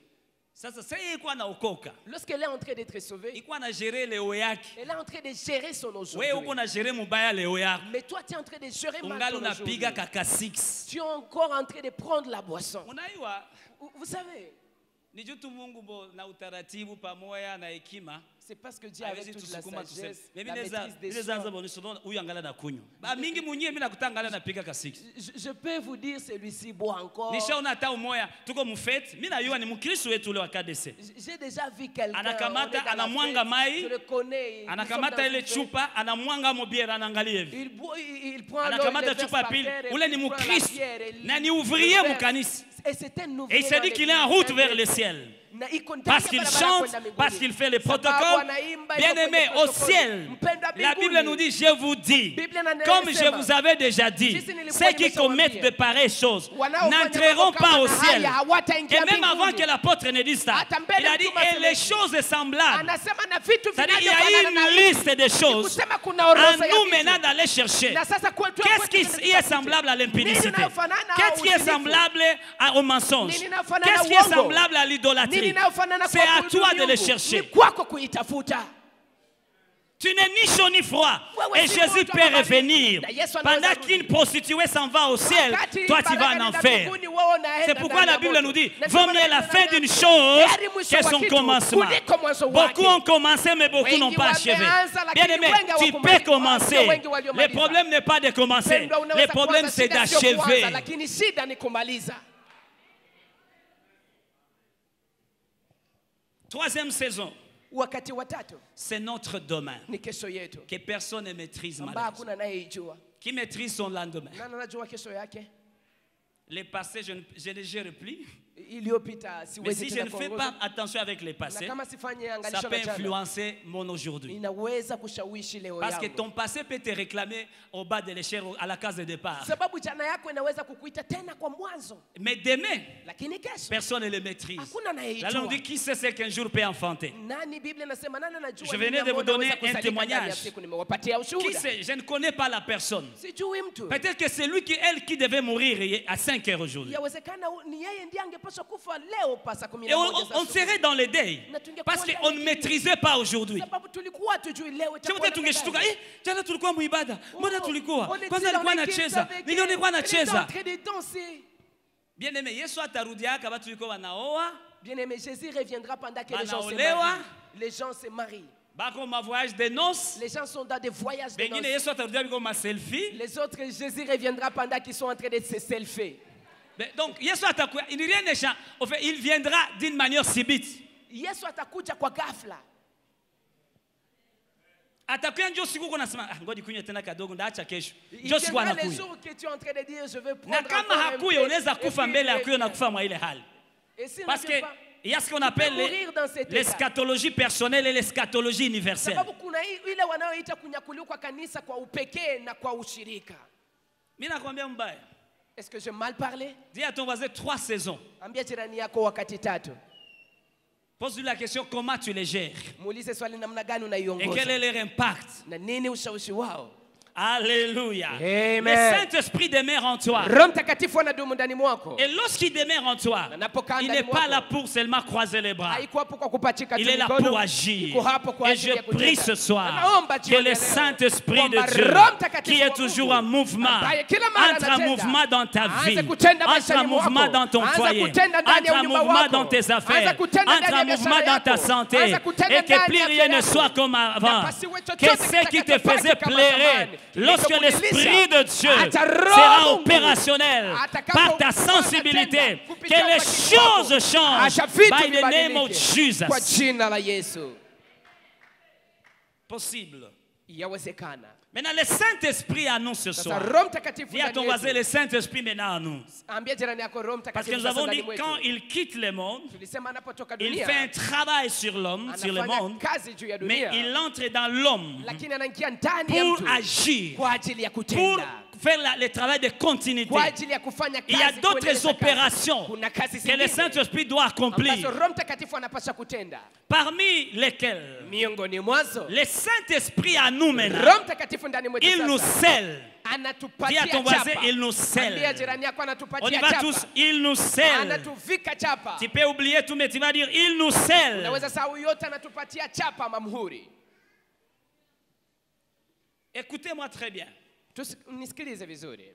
Cette connaissance Ujuzi huu quantitative kwa plutôt, wingi et qualitative na kwa ubora peut changer ta manière d'être, de faire waweza et de kubadilisha manipuler namna avec ta yako vie ya kufanya chrétienne. na kutenda maisha yako ya Kikristo. Je vous jure, Na pour celui qui wahakikishia aura suivi cet enseignement du début à la fin, yeyote atakayefuata mafundisho haya il y mwanzo aura hadi une mwisho, différence patakuwa na entre utofauti avant d'écouter kati ya et mbele ya après avoir kusikiliza écouté. na kisha Et kusikiliza. s'il n'y en a pas, c'est que tu étais avec nous sans être avec nous. Na kama hakuna utofauti ni kusema ulikuwa pamoja nasi. Le ulikuwa Saint-Esprit pamoja à nous nasi. nous scelle. Roho Mtakatifu ndani mwetu C'est-à-dire, le anatufika mot muhuri. scellé ou le verbe scellé Hii tendo la kufika signifie muhuri marquer quelque chose d'un sceau. yamaanisha kuweka ama kutia chapa Dis ya à ton muhuri. voisin un sceau. Ambia jirani yako muhuri. Hivi haikuwa naandika mwambie. Comme il n'écrit pas, dis-lui. Kuko batu wenye manake washafanya sama ordinateur. Il y a des gens qui sont devenus Ça comme m'a enregistré. des ordinateurs. Ce sont des enregistrés. Hakuna mtu mwenye aningi yake saa mtu mwenye apende andika mafundisho. Il n'y a pas quelqu'un que je ne sais pas comme quelqu'un qui n'écrit pas Même le les Saint-Esprit enseignements. a dit à Jean à l'île de Patmos, écris ces choses. Hata Roho Mtakatifu alimwambia Yohana kwenye kisanga cha Patmosi, andika mambo haya. Si la Bible n'était pas écrite, tungehubiri nini? Kama Biblia haikuandikwa Apprends à tungehubiri nini? écrire les enseignements. Jifunza kuandika Nous mafundisho. ne vous enseignons pas les choses avec lesquelles nous sommes nés. Nous les avons apprises aussi. Hatuwafundishe mambo ambayo tumezaliwa nayo. L'apôtre Nasi Paul dit, tumejifunza. enseigne ces choses à ceux qui soient capables de les enseigner aux Paulo anasema fundisha mambo hapo Maintenant, wale tu seras wana uwezo wa capable sans kuwafundisha écrire. watu wengine, na sasa utakuwa na uwezo wa kuandika. Alléluia. Amen. Je disais, le mot scellé signifie, en fait, marquer de quelque chose un sceau. Nilikuwa nasema juu ya kuvika muhuri inamaanisha kuweka chapa ya Signifie muhuri. fermer une lettre. Ni kusema kufunga barua. Signifie cacheter, Ni kusema kuweka muhuri. capsuler, fermer. Kufunga Signifie confirmer, inamaanisha kuhakikisha. ratifier quelque chose. Kuhakikisha kitu fulani. Écoutez ce que la Bible dit. Sikiliza ambao Biblia Je inasema. répète, le mot scellé signifie marquer quelque chose d'un sceau. Nilimesema kwamba kuvika muhuri yamaanisha Fermer kuweka chapa une ya lettre. muhuri, kufunga barua. Cacheter, capsuler, fermer. Kuweka muhuri, kufunga. Confirmer, ratifier. Kuhakikisha ama Ephésiens kubadilisha. 1:13 dit ceci. Waefeso 1 mstari wa En 13 lui, neno la Mungu linasema ndani mwake. Vous aussi, Nyinyi pia après avoir entendu la parole de vérité, kisha kusikiliza neno la ukweli, l'évangile de votre salut, injili ya wokovu wenu, en lui, ndani mwake. en qui? Ndani ya En qui? nani? Ndani ya nani? En lui, Ndani mwake vous avez été scellés mumefikwa du muhuri Saint-Esprit na Roho Mtakatifu qui avait été promis. ambaye aliahidiwa. Être scellé signifie quoi? Kufikwa muhuri yamaanisha nini? Être scellé. Kufikwa muhuri. Laissez-moi lire même ces versets aussi, ça va nous aider. Acha 1 nisome Corinthiens shahidi. 6:19. Wakorinto wa kwanza 6:19. 6:19. Ne savez-vous pas Je que hamjui votre corps est le temple du ya kwamba Saint-Esprit mwili wenu ni qui hekalu est la Roho en Mtakatifu vous iliyo ndani mwenu, et que vous avez reçu de Dieu? na kwamba mlimpokea Écoutez toka la kwa suite Mungu. de ces Sikiliza passages. inayoendelea ndani Il ya shairi dit hii. que vous ne vous appartenez point à vous-même. Na kwamba hamuko tena wenu nyinyi C'est-à-dire, wenyewe. lorsque nous sommes sauvés, convertis, Kusema wakati tumeokolewa, régénérés, tumeokoka, nés de nouveau, tumezaliwa upya, tumefanywa Jésus vient upya. dans notre vie. Yesu anakuja maishani Le mwetu. Saint-Esprit Roho entre. Mtakatifu Le anaingia. Père est dedans aussi. Baba imo ndani Mais pia. l'Esprit de Dieu fait Lakini quoi? Roho Il nous Mtakatifu anafanya scelle. nini? Anatuvika Il nous muhuri. ratifie. Anatuvika muhuri. Il fait de nous Anafanya kwamba une sisi propriété privée. tukue kienyeji. C'est-à-dire, les sceaux, Ni kusema hii c'est la muhuri marque de propriété. inakuwa kama vile La chapa ya marque kuonyesha ya kwamba d'appartenance. wewe ni Alléluia. mwanani. À Amen. partir du Saint-Esprit, Kupitia Roho Mtakatifu, toi, tu ne t'appartiens plus. wewe si wako Tu tena. n'appartiens plus à n'importe qui. Hauko tena wa haizuru Et même nani. Satan Na hata a Shetani perdu le droit légal sur toi. amepoteza haki Tu juu yako. appartiens à Dieu. Sasa wewe Tu ni wa es Mungu. une propriété privée de Sasa Dieu. wewe umekuwa Tu mali es ya un Mungu. instrument de Dieu. Wewe ni chombo Tu cha es un Mungu. vase de Dieu. Wewe ni chombo cha Dieu Mungu. a toute son attention sur toi. Mungu Tu anakuangalia. n'es pas n'importe Na qui. wewe si Tu haizuru t'appelles nani. fils de Dieu. Wewe unaitwa C'est mwana wa pourquoi Mungu. même le Saint-Esprit Ndio maana Roho nous Mtakatifu aide à crier anatusaidia Abba kusema, Père. Abba Baba. Amen. En fait, hii vérité, unifuate mzuri. Cette vérité-là, il faut bien me comprendre. Hii vérité Cette vérité ici, ukielewa, lorsque tu la comprends, Dieu natumaka c'est celle-là qui fait à ce que chawi, les sorciers, balozi, les sorciers, bafumu, les bapiga la féticheurs, muli. le magicien, Ulikuwa na kabila zile jina zote. Habawezi kukupata ovyo ovyo. ne peuvent pas te toucher n'importe Kama comment. si tu n'as pas attristé le Saint-Esprit en toi, Kama tu hakukasirikisha tu Roho Mtakatifu t'appelles ndani mwako, intouchable. unaitwa Tu usioweza t'appelles kuguswa. invulnérable. Unaitwa À usioweza cause de ton kugusika. appartenance, Sababu ya kuwa quand kwako, le diable te voit, wakati shetani anasema, anapokuona, huyu ni wa Mungu. il dit celui-ci il est à Dieu. Akiwa huyu ni wa Mungu. Celui-ci il est à Dieu. Siku moja nilikuwa natoka maombi asubuhi, nilikuwa 3 jours, niko narudia kunyumba ma 5h, 4h. Un jour, je quittais la prière, c'était très tôt le matin, j'étais dans une retraite Nilifanya de 3 nipite jours. mkanjia kidogo, Et il fallait que je passe dans un raccourci kakutana na mama fulani. et je rencontrais une maman. Kumbe alikuwa anatoka Chawika. Et elle était en train d'avoir fini de faire Quand sa elle m'a vu, sorcellerie. moi je ne savais rien. Wakati aliponiona sikujua kitu. Unajua bachawi banatujua comment je vais dire? Kutuzidia. Hein? Kutuzidia. Kutuzidia. Vous savez, les sorciers nous connaissent mieux que nous-mêmes. Notre malheur, c'est le fait que nous nous ignorons. Na shida ingine ni kwamba sisi Nous ne hatujijui. maîtrisons pas notre identité. Hatujui sisi ni Mais le wanani. monde des ténèbres nous connaît mieux. Lakini ulimwengu wa giza unatujua. Et c'est vizuri. pourquoi nous tremblons devant celui qui tremble devant Na nous. ndio maana tunatetemeka mbele ya ule Shetani sana anatetemeka kuona mbele yetu. anatetemeka. Lorsque le diable Kisha te sasa voit, anashangala il koma. tremble. Yeye ndio iko anatetemeka, mimi naona anatetemeka. Et des fois, il Ambia jirani yako siko il s'étonne natetemekea qu'il bure. tremble alors que lui aussi il est en train de trembler. Dis à ton frère, ne tremble pas pour rien. Jamani, hii kutokufunzwa nje natumaka saa pusi inapita unalala unakemea. Kwa jina ni pusi ya batu. C'est pourquoi Inasikia njala, du manque, à tu cause peux de nalia. l'ignorance, tu peux prier toute la nuit parce qu'il y Ukielewa hii a kweli un chant. utakuwa nalala violé. sa bébé, sema sa bébé, Si pongi tu ya comprends ça, bébé. tu vas bien dormir comme un bébé. Ngoni kuibia ingine siri. Je vais Le te donner fait notre que secret. Dieu le Père, Hii tendo kwamba Mungu Dieu Baba, le Fils, Mungu Mwana, Dieu le Mungu Saint-Esprit Roho Mtakatifu vive en toi. wanaishi ndani Ou mwako. alors vit en toi parce que c'est un seul Dieu. Ama anaishi ndani mwako Même kwa si sababu je ni parlais Mungu de ces mmoja. trois Hata entités. kama nazungumzia hii sehemu Ça tatu veut zote. dire en d'autres termes Yamaanisha kwa que le maneno royaume mengine, de Dieu, ya kwamba les ufalme wa Mungu, gouvernements célestes serikali vit ya en toi. mbingu inaishi Parce que ndani là mwako. où il y a un roi, Sababu mahali il y kuna a mfalme, les militaires, kuna il y a les maaskari, soldats, il y a kuna la wajeshi, sécurité, kuna il y a usalama, tout. Il y a kuna tout. yote. Kuna yote. C'est pourquoi il y a des Na anges ndio maana pana qui ne malaika sont là qu'à ton service sans que tu le saches. ambao wako hapo kwa kukuhudumia bila Et wewe il y a des kujua. anges qui te gardent. Kuna malaika Na wanaokuchunga. kama abafanye kazi yabo mzuri tutabahukumaka kule. Et s'ils ne font pas bien leur travail, nous allons les juger là-bas. Alléluia. Haona kitu moya unaingia mu accident na petit moi alifanya accident mbele ya mlango wangu. Bo nikasema hivi tunaviona mfilm. Un petit. Gari ilipondekana petit akatoka saa tente. Tukawaza bongo yake iko bien tukamkimbizia ku dog c'est pas. J'ai vu l'accident, je croyais comme si c'était. Gari abawezi irréparable. C'était à 21h. Ça c'est l'esprit de Dieu que ça alimkamata toi akambia ba malaika. Le petit s'était échappé alors que c'était Atangali mu makasik grave. zake parce que là où le péché abonde la grâce de Dieu surabonde. ambapo Chomola dhambi toi imejaa malaika neema, akamuchomola unazidishwa. sa tente.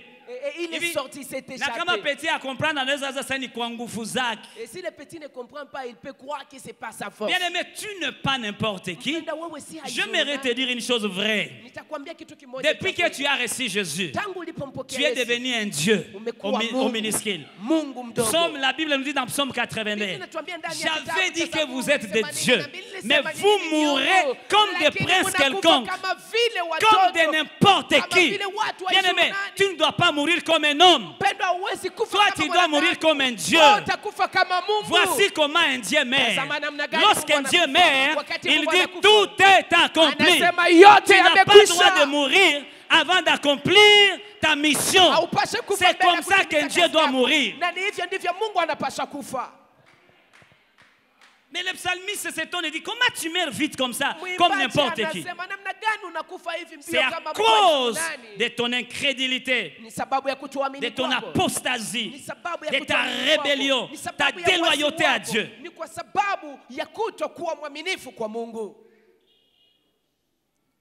Mimi naona Mary kwa nakuya akalalamika, Je vois une maman venir. mimi naambia mama nini? Je Mimi lui dis, naanza na qu'est-ce qu'il y kwala, a? mimi natamkamata, unanilunguza. Je voulais la toucher, elle dit non, non, non, tu es en train de me brûler. Sasa akanichanganyikisha. Et elle m'a confus. Ndio Saint-Esprit akaniambia ni mchawi. Et le Saint-Esprit m'a dit c'est une Sasa mimi namutilia sorcière. mkono, Lorsque pepo ndio je zinaanza lui sema. pose les Munjia, mains, ce sont les esprits qui commencent à parler. zinasema na kwenye anatoka.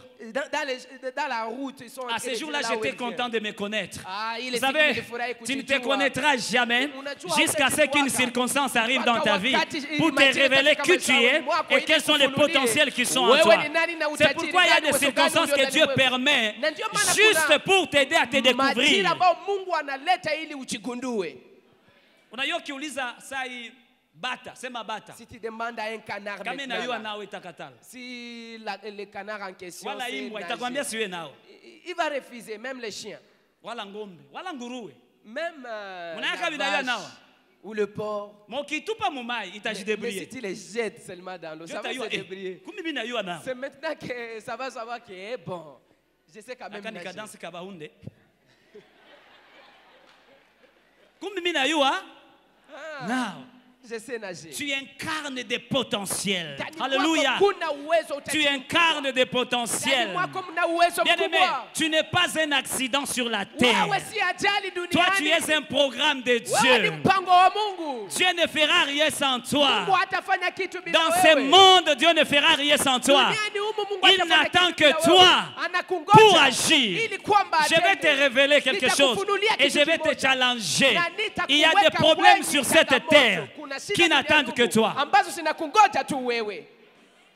Il y a des problèmes aux États-Unis, en Europe qui Kuna n'attendent que toi. shida Marekani, Ulaya ambazo zinakungoja tu Hata wewe. pasere mwingine aende kule wala mtu. Même Weye. lorsque notre pasteur Son est Africa, là les avec solutions. toi, lorsque tu arrives, c'est la solution qui est arrivée. Je suis allé prêcher à la borne Yaoundé. Kwenye kanisa la Borne Yaoundé. C'est une église qui a un très bon pasteur. Ni kanisa Je linalo les ai invités mchungaji là-bas. mzuri. Très bon, Nimeshamwalika puissant, kule. scripturaire, Mzuri kabisa. profond. Anakuwa Pas kule d'hérésie, vous mtini. connaissez les assemblées de Dieu. Yeye hana makosa ndani ya kufundisha neno. Et Mnajua j'ai prêché, il m'a donné une semaine, je prêchais. na nilihubiri akanipa wiki Et moja puis, nihubiri. j'ai activé l'atmosphère du Na Saint-Esprit. kabisa nikasisimua. Il y avait un hewa couple ya Roho congolais Mtakatifu. Na kulikuwa Qui mkongomani. d'ailleurs m'avait témoigné que walikuwa wanaingia Mouarshe Goma.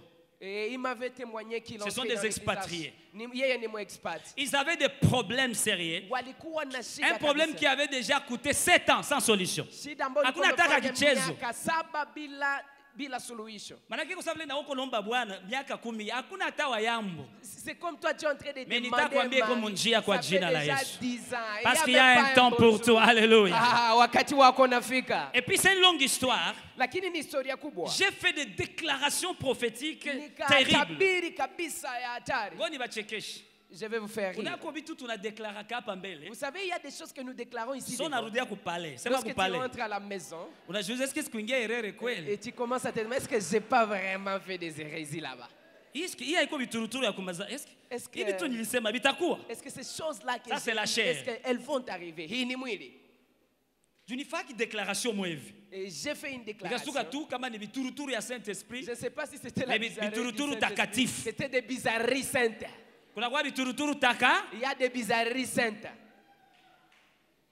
na wewe Saint-Esprit afanye vituruturu takatifu maisha Laisse yako. que le Saint-Esprit fasse des Alléluia. bizarreries saintes dans ta vie.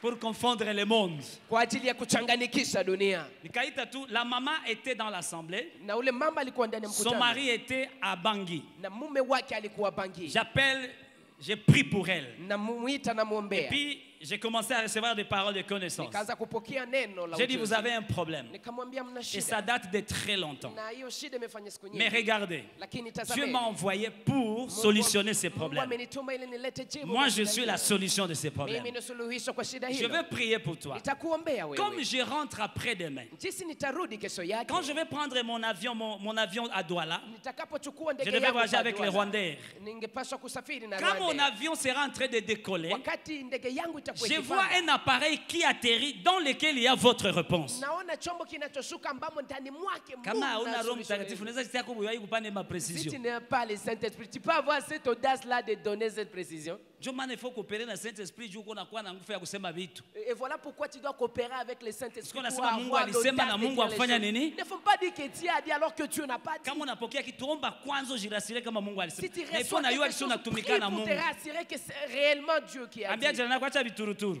Dis à ton voisin, laisse les choses bizarres là. Tukamaliza. Et Sasa on a fini.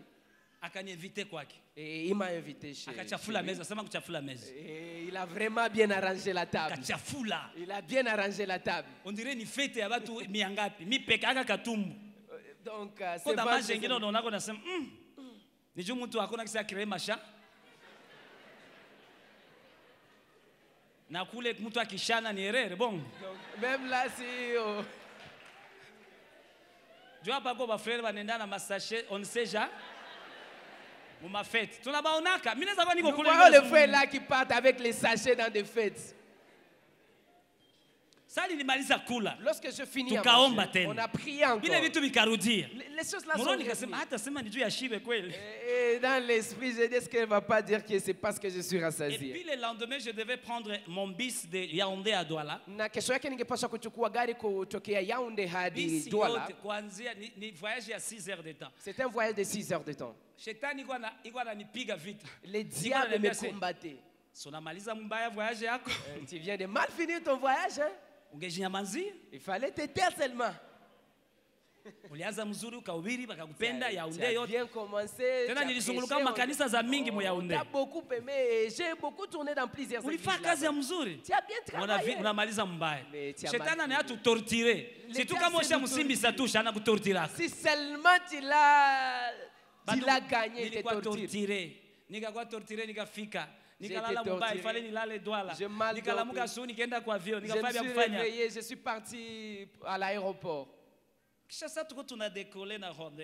Lorsqu'on était en train de décoller avec Rwanda, Nikaona Ethiopia ninashuka. je vis Éthiopian descendre. Nikaanza maombi, sema maombi. J'ai commencé la prière. Ou intercession. J'ai commencé Vyenye l'intercession. nilisema. Nikaanza maombezi. Mungu unisaidie avion. Seigneur, aide-moi pour que cet avion Ikuwe ndio ile avion. soit l'avion de la solution. Ah, c'est bien d'être en intimité avec les Ah, ni saints. vizuri kuwa ndani ya urafiki pamoja Alléluia, est-ce na qu'on Roho peut acclamer Mtakatifu. le Je Saint-Esprit tunaweza de Dieu? shangilia Roho Mtakatifu wa Mungu. Nikafika Kigali. Je suis arrivé à Kigali. Niko tuna shetani anakuwa courageux. Satan est courageux. Mtu akikuposer question, quelle est la qualité la plus sensible du diable? Mwambie il est courageux plus que le courage. Kama mtu anakuuliza nini ndio hali nzuri ya shetani, unamwambia yeye kabisa ana juhudi kushinda hata Même juhudi. quand il a échoué, Hata wakati 99 ameshindwa. fois virgule combien? Asilimia 90 na Unabakia ka 0. Kale ka Na 0 vipande 90 kunabakia tu ataamplifie zero. courage unaweza aeshua. Unabakia sufuri, atapandisha Na kama juhudi ufanya kama anaweza hayashindwa. kuangusha kukali. Na kama si tu fais pas C'est comme ça attention, qu'il il nous peut te faire détruit tomber par par les ça. petits renards. Na ndio maana Que nous natuharibu négligeons. kupitia mbwa mwitu wadogo tunaowasarau. Nikafika Kigali, sema Kigali. Et je suis arrivé à Kigali, dit Kigali. Ule chakula kwa mwavio habukuingiaka. Et Unabukula, unasikia bubiole, le cocktail qu'on donne dans l'avion, donc. Kama c'est unashipika pas kukichwa, très- c'est nini yenyewe ilinituma lakini À un moment donné, tu es en train de dire pourquoi je parlais ça. ba vrai serviteur banatesekaka Les vrais serviteurs de Dieu souffrent. Hein? parce que je ne suis pas venu blaguer avec les vies. Vous êtes la vie est sacrée. Sababu sikukuja cheza na Siwezi maisha ya ikala hapa watu. munaacha Maisha ni kazi zenu, takatifu. Si oui. munaacha maisha Je vyote ne peux kisha pas m'asseoir ici, vous avez tout nikitu laissé. waletea di n'importe quoi. Et puis je vous amène du n'importe quoi ici. Ça c'est jouer avec la vie. Hii ni kucheza na maisha. C'est jouer avec la vie. Ni kucheza na maisha. Ça nifika kwa hotel Kigali. Lorsque j'étais à l'hôtel à Kaza Kigali, intercessory kataka commencé shaka tuko la l'intercession, baya je taka parle tiki la langue, je shaka parle la taka. langue. Siko naombea hitaji ngapi? je suis en train de prier pour combien de Unabii yenyewe nili la prophétie que j'ai déclarée. et à 21h, Na pasa 3 za usiku j'ouvre WhatsApp, nafungua WhatsApp je yangu. vois la maman les textos. Sona kale kakitu kanalia kai. Titi ka. Titi kakitu tu mwe. Bon, pour les téléphones qui Atoli ont kwa des maombi sonneries. kama uko akro kwa WhatsApp unaangaliaka kwa rikataka shaka tuku shindiria kataka. Inakutosha muwepo. Donc les choses là, ça Ça- te retire même de la connexion quoi. Sa mimi naangalia. Mimi naona mama naandika. Je vois la maman écrit, Mutumishi. homme de Dieu. Ah, tunapenda sawa natuita vile kwa kadogo vile. C'est ça bien quand on t'appelle Mimi comme ça. siyasema kisi wanatuitaka keki nanifurahishaka. Aseme hakika huko mtumishi wa Mungu. Certainement tu es un serviteur de Dieu. Unasikia bien, unasikia sawa na Ça diki. bien. Hakika huko mjakazi Certainement Ah. wewe ni mtumishi wa Mungu. Ribro Shanta. Amen. Unasikia unajazwa tena. Et tu sens il y a encore l'onction qui monte. Ase exactement ça avion yako ilipanda. Exactement lorsque ton avion a décollé, Mwavio yenyewe ilishuka Ethiopia, mulikuwa mtu alikuwa anatuletea réponse. Na aliona gisi ile avion ya Rwanda inapanda. et dans l'avion là, il y avait quelqu'un qui nous a amené la Et réponse. puis, Il siku voyait la muuliza façon kitu. dont cet avion Mais de Rwanda le a Saint-Esprit décollé. a permis que Enjo aniambie. Juu nikuwe na confirmation. Moi, je n'ai rien vu, mais le Saint-Esprit a permis que ce soit elle qui me le dise. Akaambia Pour si que j'ai avion la zetu iko sasa confirmation. zingeligongana. Rwanda ilikuwa inapanda na Ethiopia ilikuwa inashuka. Et vos avions, donc vos avions à vous deux allaient faire des crashs parce Nili- que vous, ile vous usiku décolliez et ils étaient en train d'atterrir. Nilishindaize, unataka kushindaize. Rikataka, lotraka shanta, la Raimanda, nuit, Lora il ne parlait bateke, qu'en langue Ribla quoi. shanta, Koria manda, Zandra Koria bateke, tiki tiki tiki tiki tiki yagabaga shanta, Reba shanta kerebe yababa, Remanda la Karia machente keria, Ribo kala Donc, randa c'est le parler shente, en langue. Ribreketeke, Raya gabarobo shanta, Raya katala yamandele, Rikala bashente keteke rakateke, Raya mandala, Rikala, Alléluia. busiku yote. Toute la nuit. Sasa nafika Goma, Lorsque je suis arrivé à Goma, ananiandikia. elle m'a écrit, Asa tunataleta shukrani yetu. nous allons amener notre action de grâce. Unakuwa na konte kubanki. Tu as un compte en banque. Non. Mpaka leo. Jusqu'aujourd'hui, Kama wewe utanifungulia wewe bwana asifiwe. nous avons une coopérative. Asemwisha kwa na coopérative. Ndio karibu kwetu. Basi na hiko mjoo mtanipa zaburi kule. Alléluia! Est-ce qu'on peut acclamer le Seigneur fidèle, loyal, derrière sa parole pour l'accomplir? Iko nyuma neno lake kwa kulitimiza. Nikamwambia ngoni batumie konte ya mtoto wangu mwingine ukanisa. Nikabatumia konte. Je leur ai dit, je vais vous envoyer le numéro de compte d'un fils à moi à l'église. Je lui ai dit, cet argent n'est pas à toi. Elle m'a dit, cet argent n'est pas pour toi. J'entendais que c'est notre pierre sur cette église-là. Si c'était toi, tu allais manger cet argent. Et il m'a envoyé $4,000. Nakanitumia dola 1000. Et c'est cet argent que j'ai utilisé pour acheter les blocs. Saint-Esprit? Qui a donné cet argent? C'est le Saint-Esprit. Dis le Saint-Esprit donne. C'est ma mafuta inapanaka. Dis l'onction donne. C'est ma mafuta. L'onction. Que cette onction descende sur toi au nom de Jésus. Que descende sur toi au nom de Jésus. Reçois l'onction. Et que toute chose évolue dans ta vie. Que celui qui t'a jamais donné te donne. Que celui qui t'a déjà oublié se rappelle de toi. Que les portes qui sont fermées soient ouvertes. Que ces portes soient ouvertes. Que ton ministère monte. Et que cette maladie dénasse au nom de Jésus.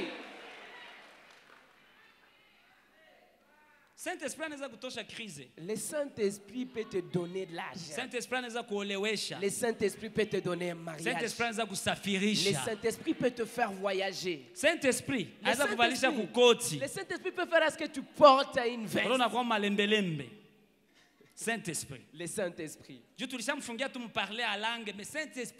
enfermé le Saint-Esprit dans le parler en langue, mais le Saint-Esprit fait beaucoup de ministères. Et qu'est-ce que je vous disais pour terminer? Nous sommes scellés. Nous avons la marque d'appartenance. La Bible nous dit lorsque l'ange destructeur devait passer en Israël, il voyait sur les linteaux le sang de l'agneau pascal. Et c'était la marque de protection, la marque d'appartenance. Je prie ce soir que le Saint-Esprit te conscientise que toi, tu as la marque de Dieu. Et cette marque n'est pas seulement la marque n'importe laquelle, c'est la marque d'appartenance. Tu appartiens à Dieu, tu n'appartiens pas à un homme. Écoutez, le fils d'un lion, c'est un lion. Le fils d'une chèvre, c'est une chèvre. Et le fils de Dieu, c'est un Dieu. Tu es le fils de Dieu, tu es Dieu. Tu peux opérer, tu peux appeler ce qui n'existe pas l'existence. Tu peux agir, tu peux commander les événements, les circonstances et même les climats. À cause de l'onction, mafuta. L'onction. Anointing. Upako. Mimi siende, mimi naenda ma retraite. Hautasikiaka mimi napoteza wakati yangu mu retraite ya nipe nyumba. Je ne peux pas passer mon temps dans la retraite en train de demander la maison. Donne-moi une maison. Donne-moi une voiture. La Bible nous dit que ce sont les païens qui les demandent. Mais un vrai chrétien demande le Saint-Esprit, le royaume de Dieu. Parce que le Saint-Esprit est le synonyme du royaume de Dieu sur la terre. Le Saint-Esprit, c'est la présence du royaume sur la terre. Et dans le royaume de Dieu, il y a tout ce que tu cherches. Toutes les bénédictions d'en haut, dans le ciel, sont dans le royaume. Et celui qui représente le royaume, c'est le Saint-Esprit. Il commence à chercher le Saint-Esprit. Non seulement il t'a acquis comme une propriété, mais il veut que tu prennes aussi conscience de cela.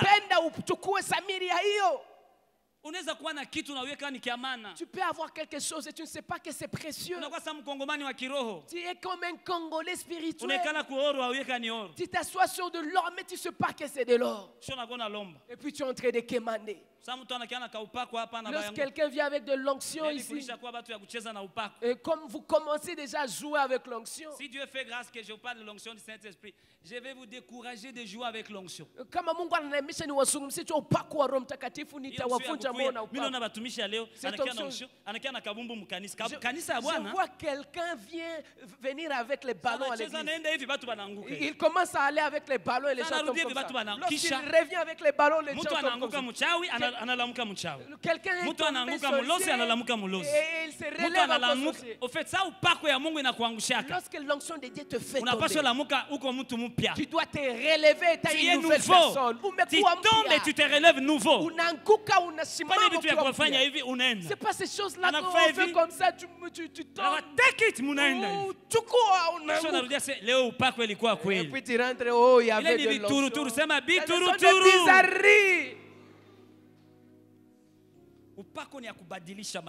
L'onction pour changer la vie de quelqu'un. L'onction doit épanouir les gens. L'onction doit pousser les gens en avant. L'onction doit ouvrir les portes. L'onction doit prêcher l'évangile. Quand l'Esprit, la première chose qu'il fait en entrant, il nous scelle. Pour comme pour dire, tu deviens le nôtre. La propriété privée. Tu nous appartiens. Nous les divins. Tu es intouchable. Tu feras ce que nous pouvons faire. Tout ce que nous voudrons faire dans le monde des humains, nous le ferons par toi. Tu es la bouche de Dieu. Tu es la main de Dieu. Tu es le pied de Dieu. Tu es, au fait, tu es de Dieu. Dieu ne fera rien sans toi. Tout ce que Dieu voudra faire sur la terre, depuis que tu es sauvé, tu es scellé par le Saint-Esprit. C'est au travers de toi.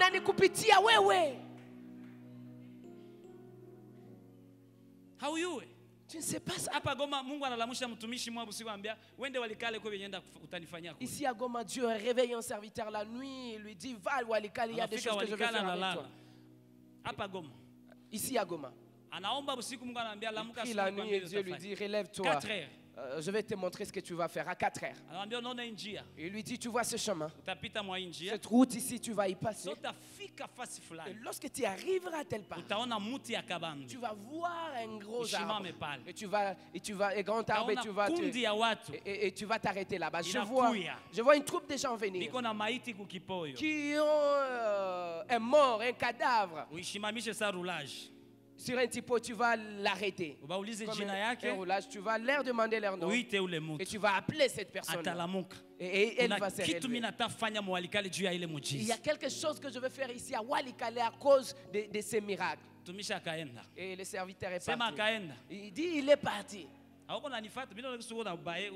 me suis pas, tu es en train de bailler, tu es en train de somnoler. Moi, je presse, mes yeux sont là.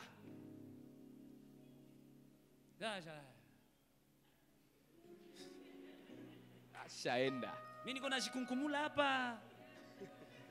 Donc je suis en train de me tracasser ici.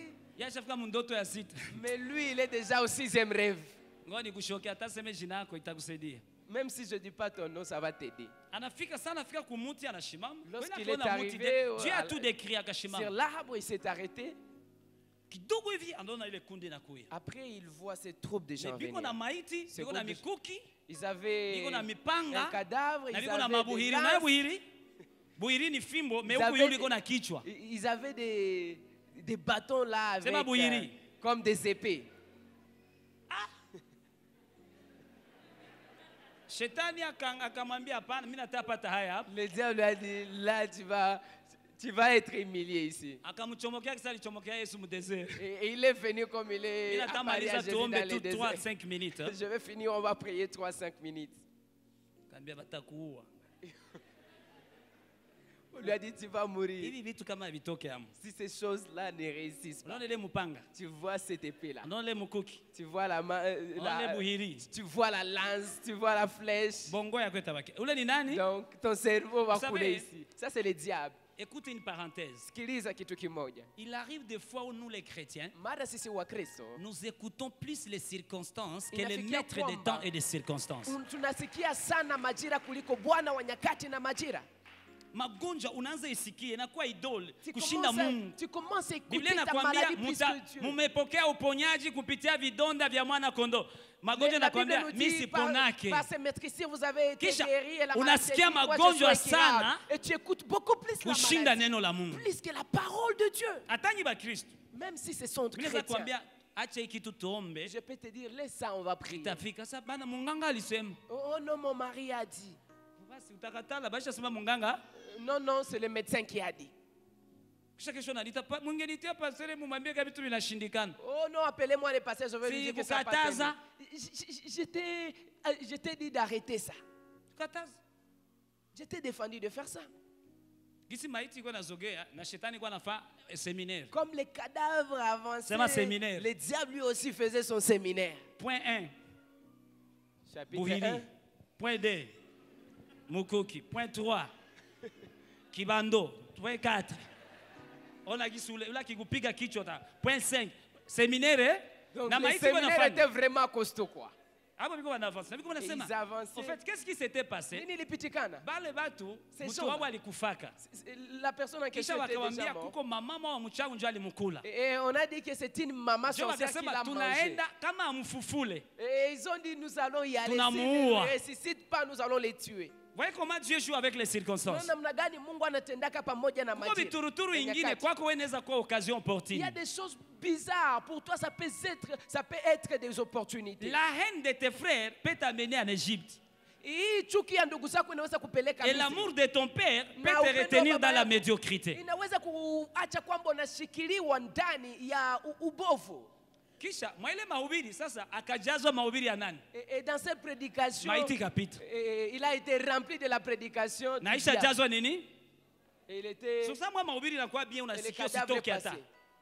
À un moment donné, tu écoutes la prédication, tu ne veux pas que tu là où Dieu lui avait dit que c'est là que la personne doit se ressusciter. Ça tout il est maïti il fika pale. Lorsque le cadavre est arrivé. Tiens! On a senti le cadavre pousser un cri et il est déjà ressuscité. On a dit il a la chance, il sait déjà que nous allons arriver.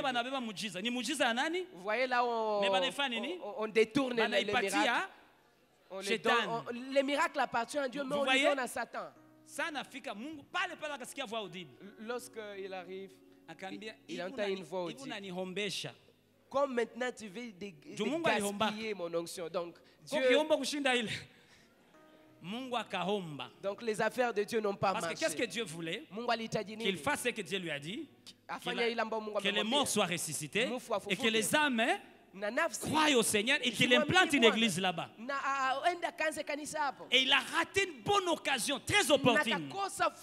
Et Dieu lui a dit ceci. Comme maintenant tu viens de faire échouer mes affaires. Toutes ces âmes vont mourir dans les péchés. Toi aussi tu vas arriver à Goma.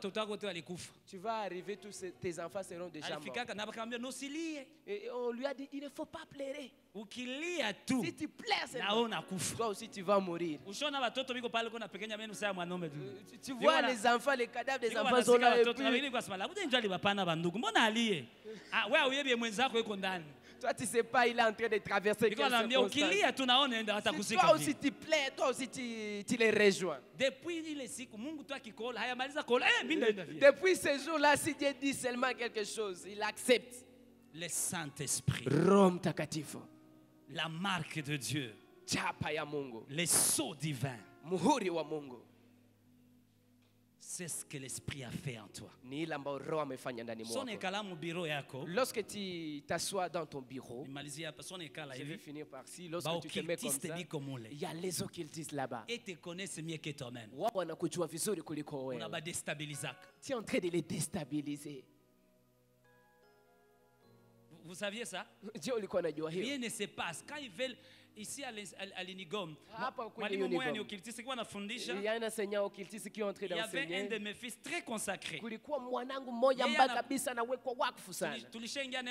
a 365 jours à jeûne et prière. On est entré avec lui dans une prière de 365 jours. En 2016. Une retraite. Alors, il y a mais c'est un style de vie. Donc, la prière, c'est un style de vie. Ce n'est pas un programme, quoi. Il suivait l'enseignement, il entrait de parler en langue. Et la prière, c'est pas prier à haute voix comme un pharisien. Donc la prière là, c'est à haute voix, mais la prière ne va même pas au-delà du mur. Parce que c'est l'esprit qui prie. Si la bouche prie sans le cœur, c'est comme un tambour. Sasa petit kwa anashindaize ko kiro. Et les petits étaient en train de parler à langue. Et l'enseignant est en train d'enseigner, il tombe par derrière. C'est ça même Kiswahili. Anangukia kufesi. Et il est tombé par derrière.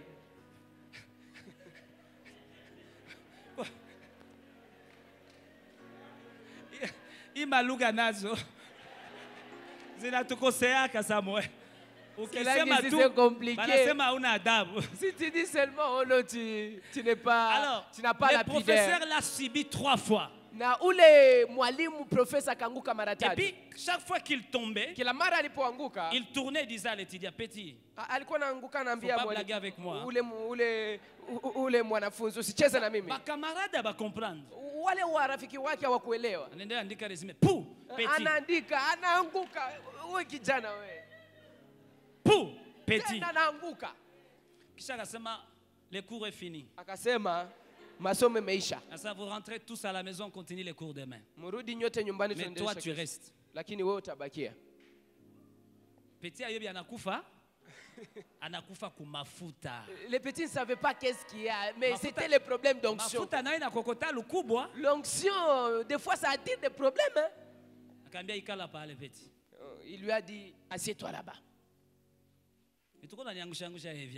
Comment tu me fais tomber comme ça, petit?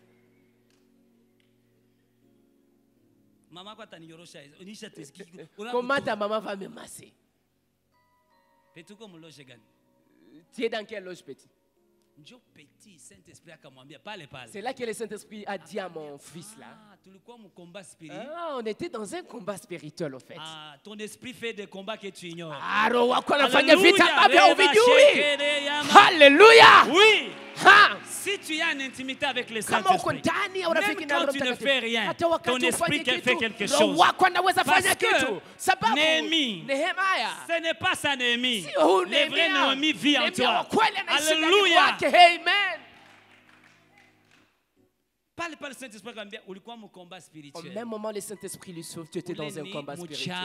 Ça, c'est un sorcier. Parle pas le Saint-Esprit comme bien, récupérer situation. Et le Saint-Esprit lui a dit, récupère maintenant la situation. Ce professeur-là, alikufa naisha okoka na ni pasteur. Ou le professeur alikufa, amekuwa amesha okoka, et c'était déjà un pasteur.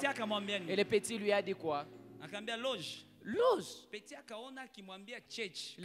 Le petit lui a dit, si je lui dis l'église, il ne va pas accepter. Tu sais, lorsque tu pars enseigner les intellectuels, il faut aussi monter les niveaux. Lorsque tu pars à prêcher à l'ILPG, il faut chercher un bon français. Pas la maman, les papas. Ma français, ça extraordinairement, exponentiellement. Il faut chercher des termes difficiles. Il faut qu'il sente que lui aussi il utilise ça. Mais si tu pars à Masisi, parle ni Kiswahili. Hapana yetu hata. Alors, akamwambia c'est fait. Au fait, je comprends ta préoccupation. En fait, moi je suis dans Niko mloge ayulu sana. Elle lui dit, moi je suis dans une loge très élevée. Mimi nataka kama hivi tu ya marose kurama. Yasi vitu ya kuamsha mtu kila saa. Cette loge là, je vais quitter dans la loge dans laquelle je suis. Akambia c'est mimi na kwa mloge mu ordre ya Melchisedek. Je suis dans l'ordre de Melchisedek. Parce que l'utina natafuta. Tu sens le nom qu'il a cherché. Parce que ce type-là ne connaît pas la Bible. Il ne connaît même pas l'histoire de Melchisedek. Donc là, c'est déjà un hébreu. Moi, je suis dans l'ordre de Melchisedek. Ça se trouve où? Attends, je vais t'expliquer les choses. Il a prêché l'évangile. Dit l'évangile. Saint-Esprit récupéré les paroles. C'était comme un marteau. C'était comme un marteau. Et le professeur a commencé à pleurer. Où le professeur a C'est-à-dire l'esprit de Dieu l'a convaincu du péché, de la justice, du jugement. Il a témoigné Jésus. Cela a produit la repentance. Et il y a eu renouvellement. Et directement, il y a eu conversion. Et le Saint-Esprit a pénétré. Et puis rien n'était plus comme avant. Il s'est converti. Il a été baptisé. Et plus tard, on a prié pour lui comme ancien. Bon, malheureusement, il est mort. Au moins, qu'est-ce que je voulais vous dire? Je voulais vous dire quoi? Tu n'es pas n'importe qui. Tu n'es pas n'importe qui. Qu'on a là bien. Il faut bien dormir. Si tu n'as pas de péché, dis le péché. Si tu ne te culpabilises de rien. Si tu es bien en bonne relation avec Dieu, en bonne communion. Sache que tu es un Dieu, comme tu as dit à Moïse, tu seras un Dieu pour Pharaon. Chaque jour tu es un Dieu devant Pharaon, devant Satan. Dieu te libère par la connaissance, par la vérité. Et même quand tu pries avec toutes ces connaissances, tu pries avec autorité.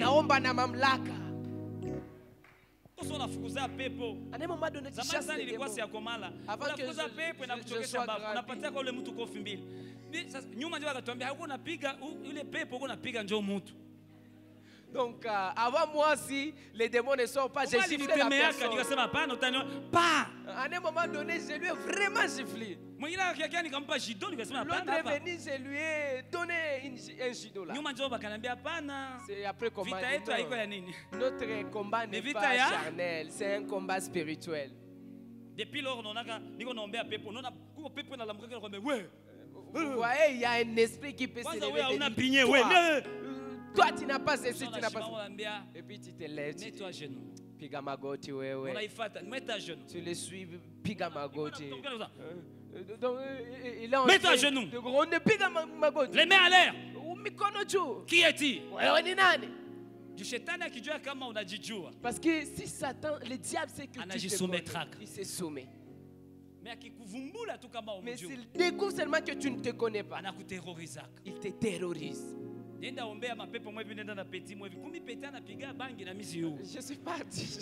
Je suis parti faire la délivrance avec un petit qui fumait les chambres. Et il est entré dans une église. Et le petit, c'est un conducteur de louange. Et le dimanche, lorsqu'il est en train de conduire la louange, il n'ouvre jamais les yeux.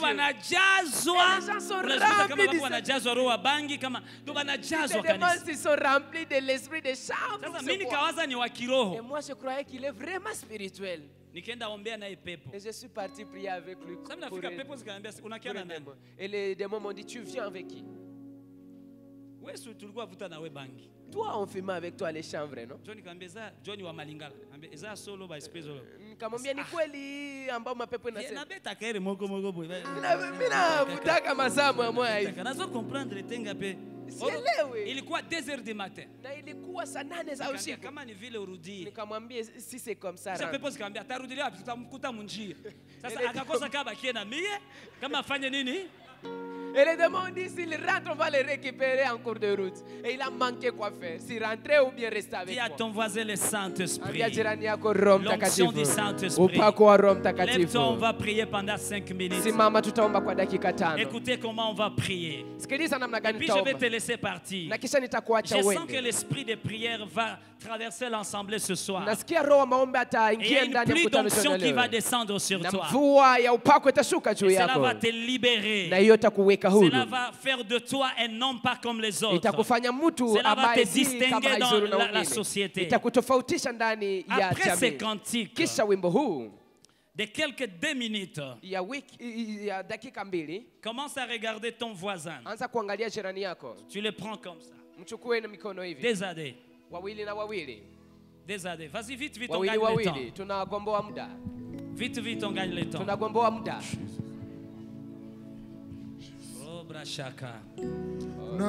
Écoutez, après ces cantiques, l'ennemi qui te tient je prie pour ces mains. Et je les considère comme mes mains qui vont te communiquer quelque chose. Je libère dans ces mains-là la puissance du Saint-Esprit. Que quelque chose sorte de ces mains et puisse atteindre ton esprit. Et que les choses soient bouleversées en toi. Et que tu sois saisi par le Saint-Esprit. Et désormais, que ta vie prenne un envol. Et tout ce qui te retenait, que cela tombe de soi. Et que le miracle commence à se produire. Tu vas prier pour ton voisin. Tu vas invoquer le Saint-Esprit dans ta vie, dans sa vie. Tu vas prier pour le baptême de ton voisin. Commence déjà à prier. Commence déjà à prier. Ne sois pas distrait. Commence déjà à prier. Ne sois pas distrait dans la présence de Dieu. Le Saint-Esprit est là. Le Saint-Esprit est là déjà. Lui, il est très disponible. Il y a quelque chose ce soir que tu vas recevoir de la part de Dieu, de la part du Saint-Esprit.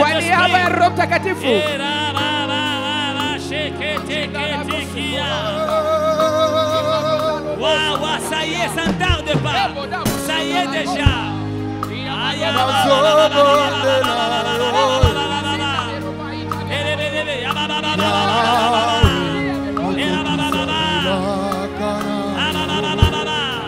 Reçois. Ça y est, ça y est, ça y est, ça y est. Ça y est, ça y est.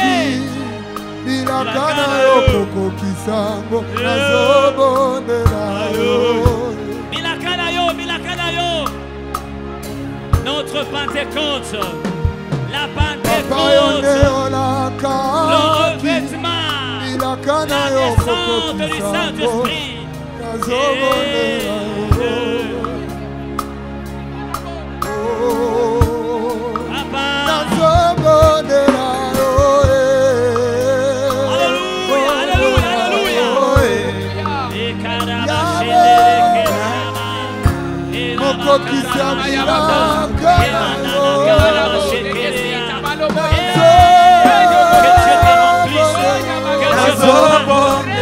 Allez, reçois, sois saturé, une onction fraîche, une onction fraîche, une onction fraîche, une onction fraîche, une onction fraîche, une onction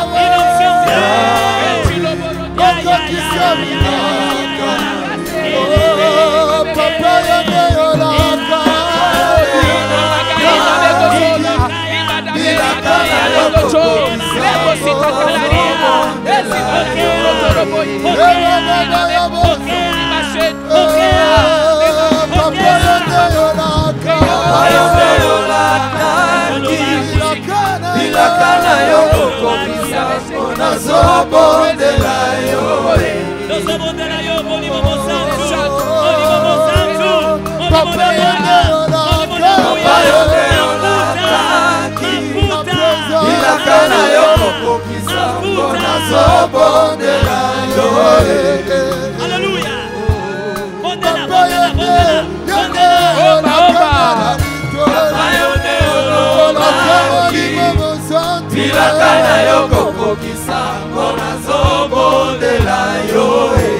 Come on, alléluia.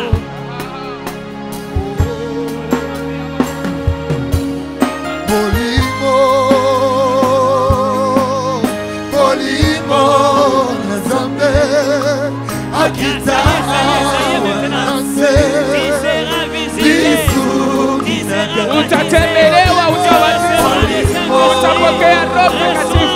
Pokea kwa jina la Yesu.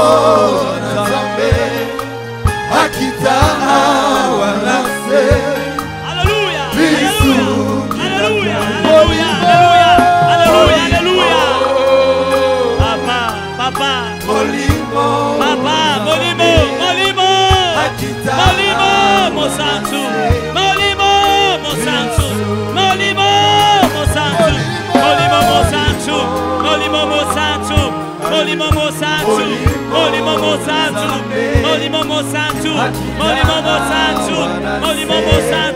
Molimo Mosantu.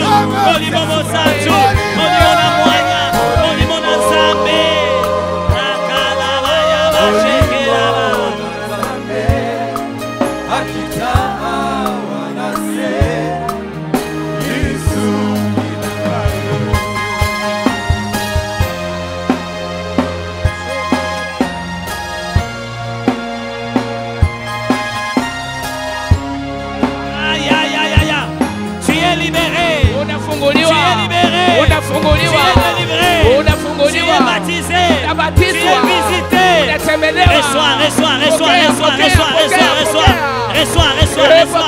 Reçois ta portion, reçois une onction fraîche, reçois. Ya. Yes, Lord. Teke tiki yakataka. Erebataka la mande la mashekea. Papa yode olobaki. Olobaki. Yakana yokoko kisamo nazo. Papa yode olobaki.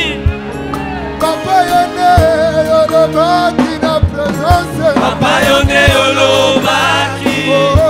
Bilakana yokoko kisamo. Il est là. Azoko kisami la kana ye.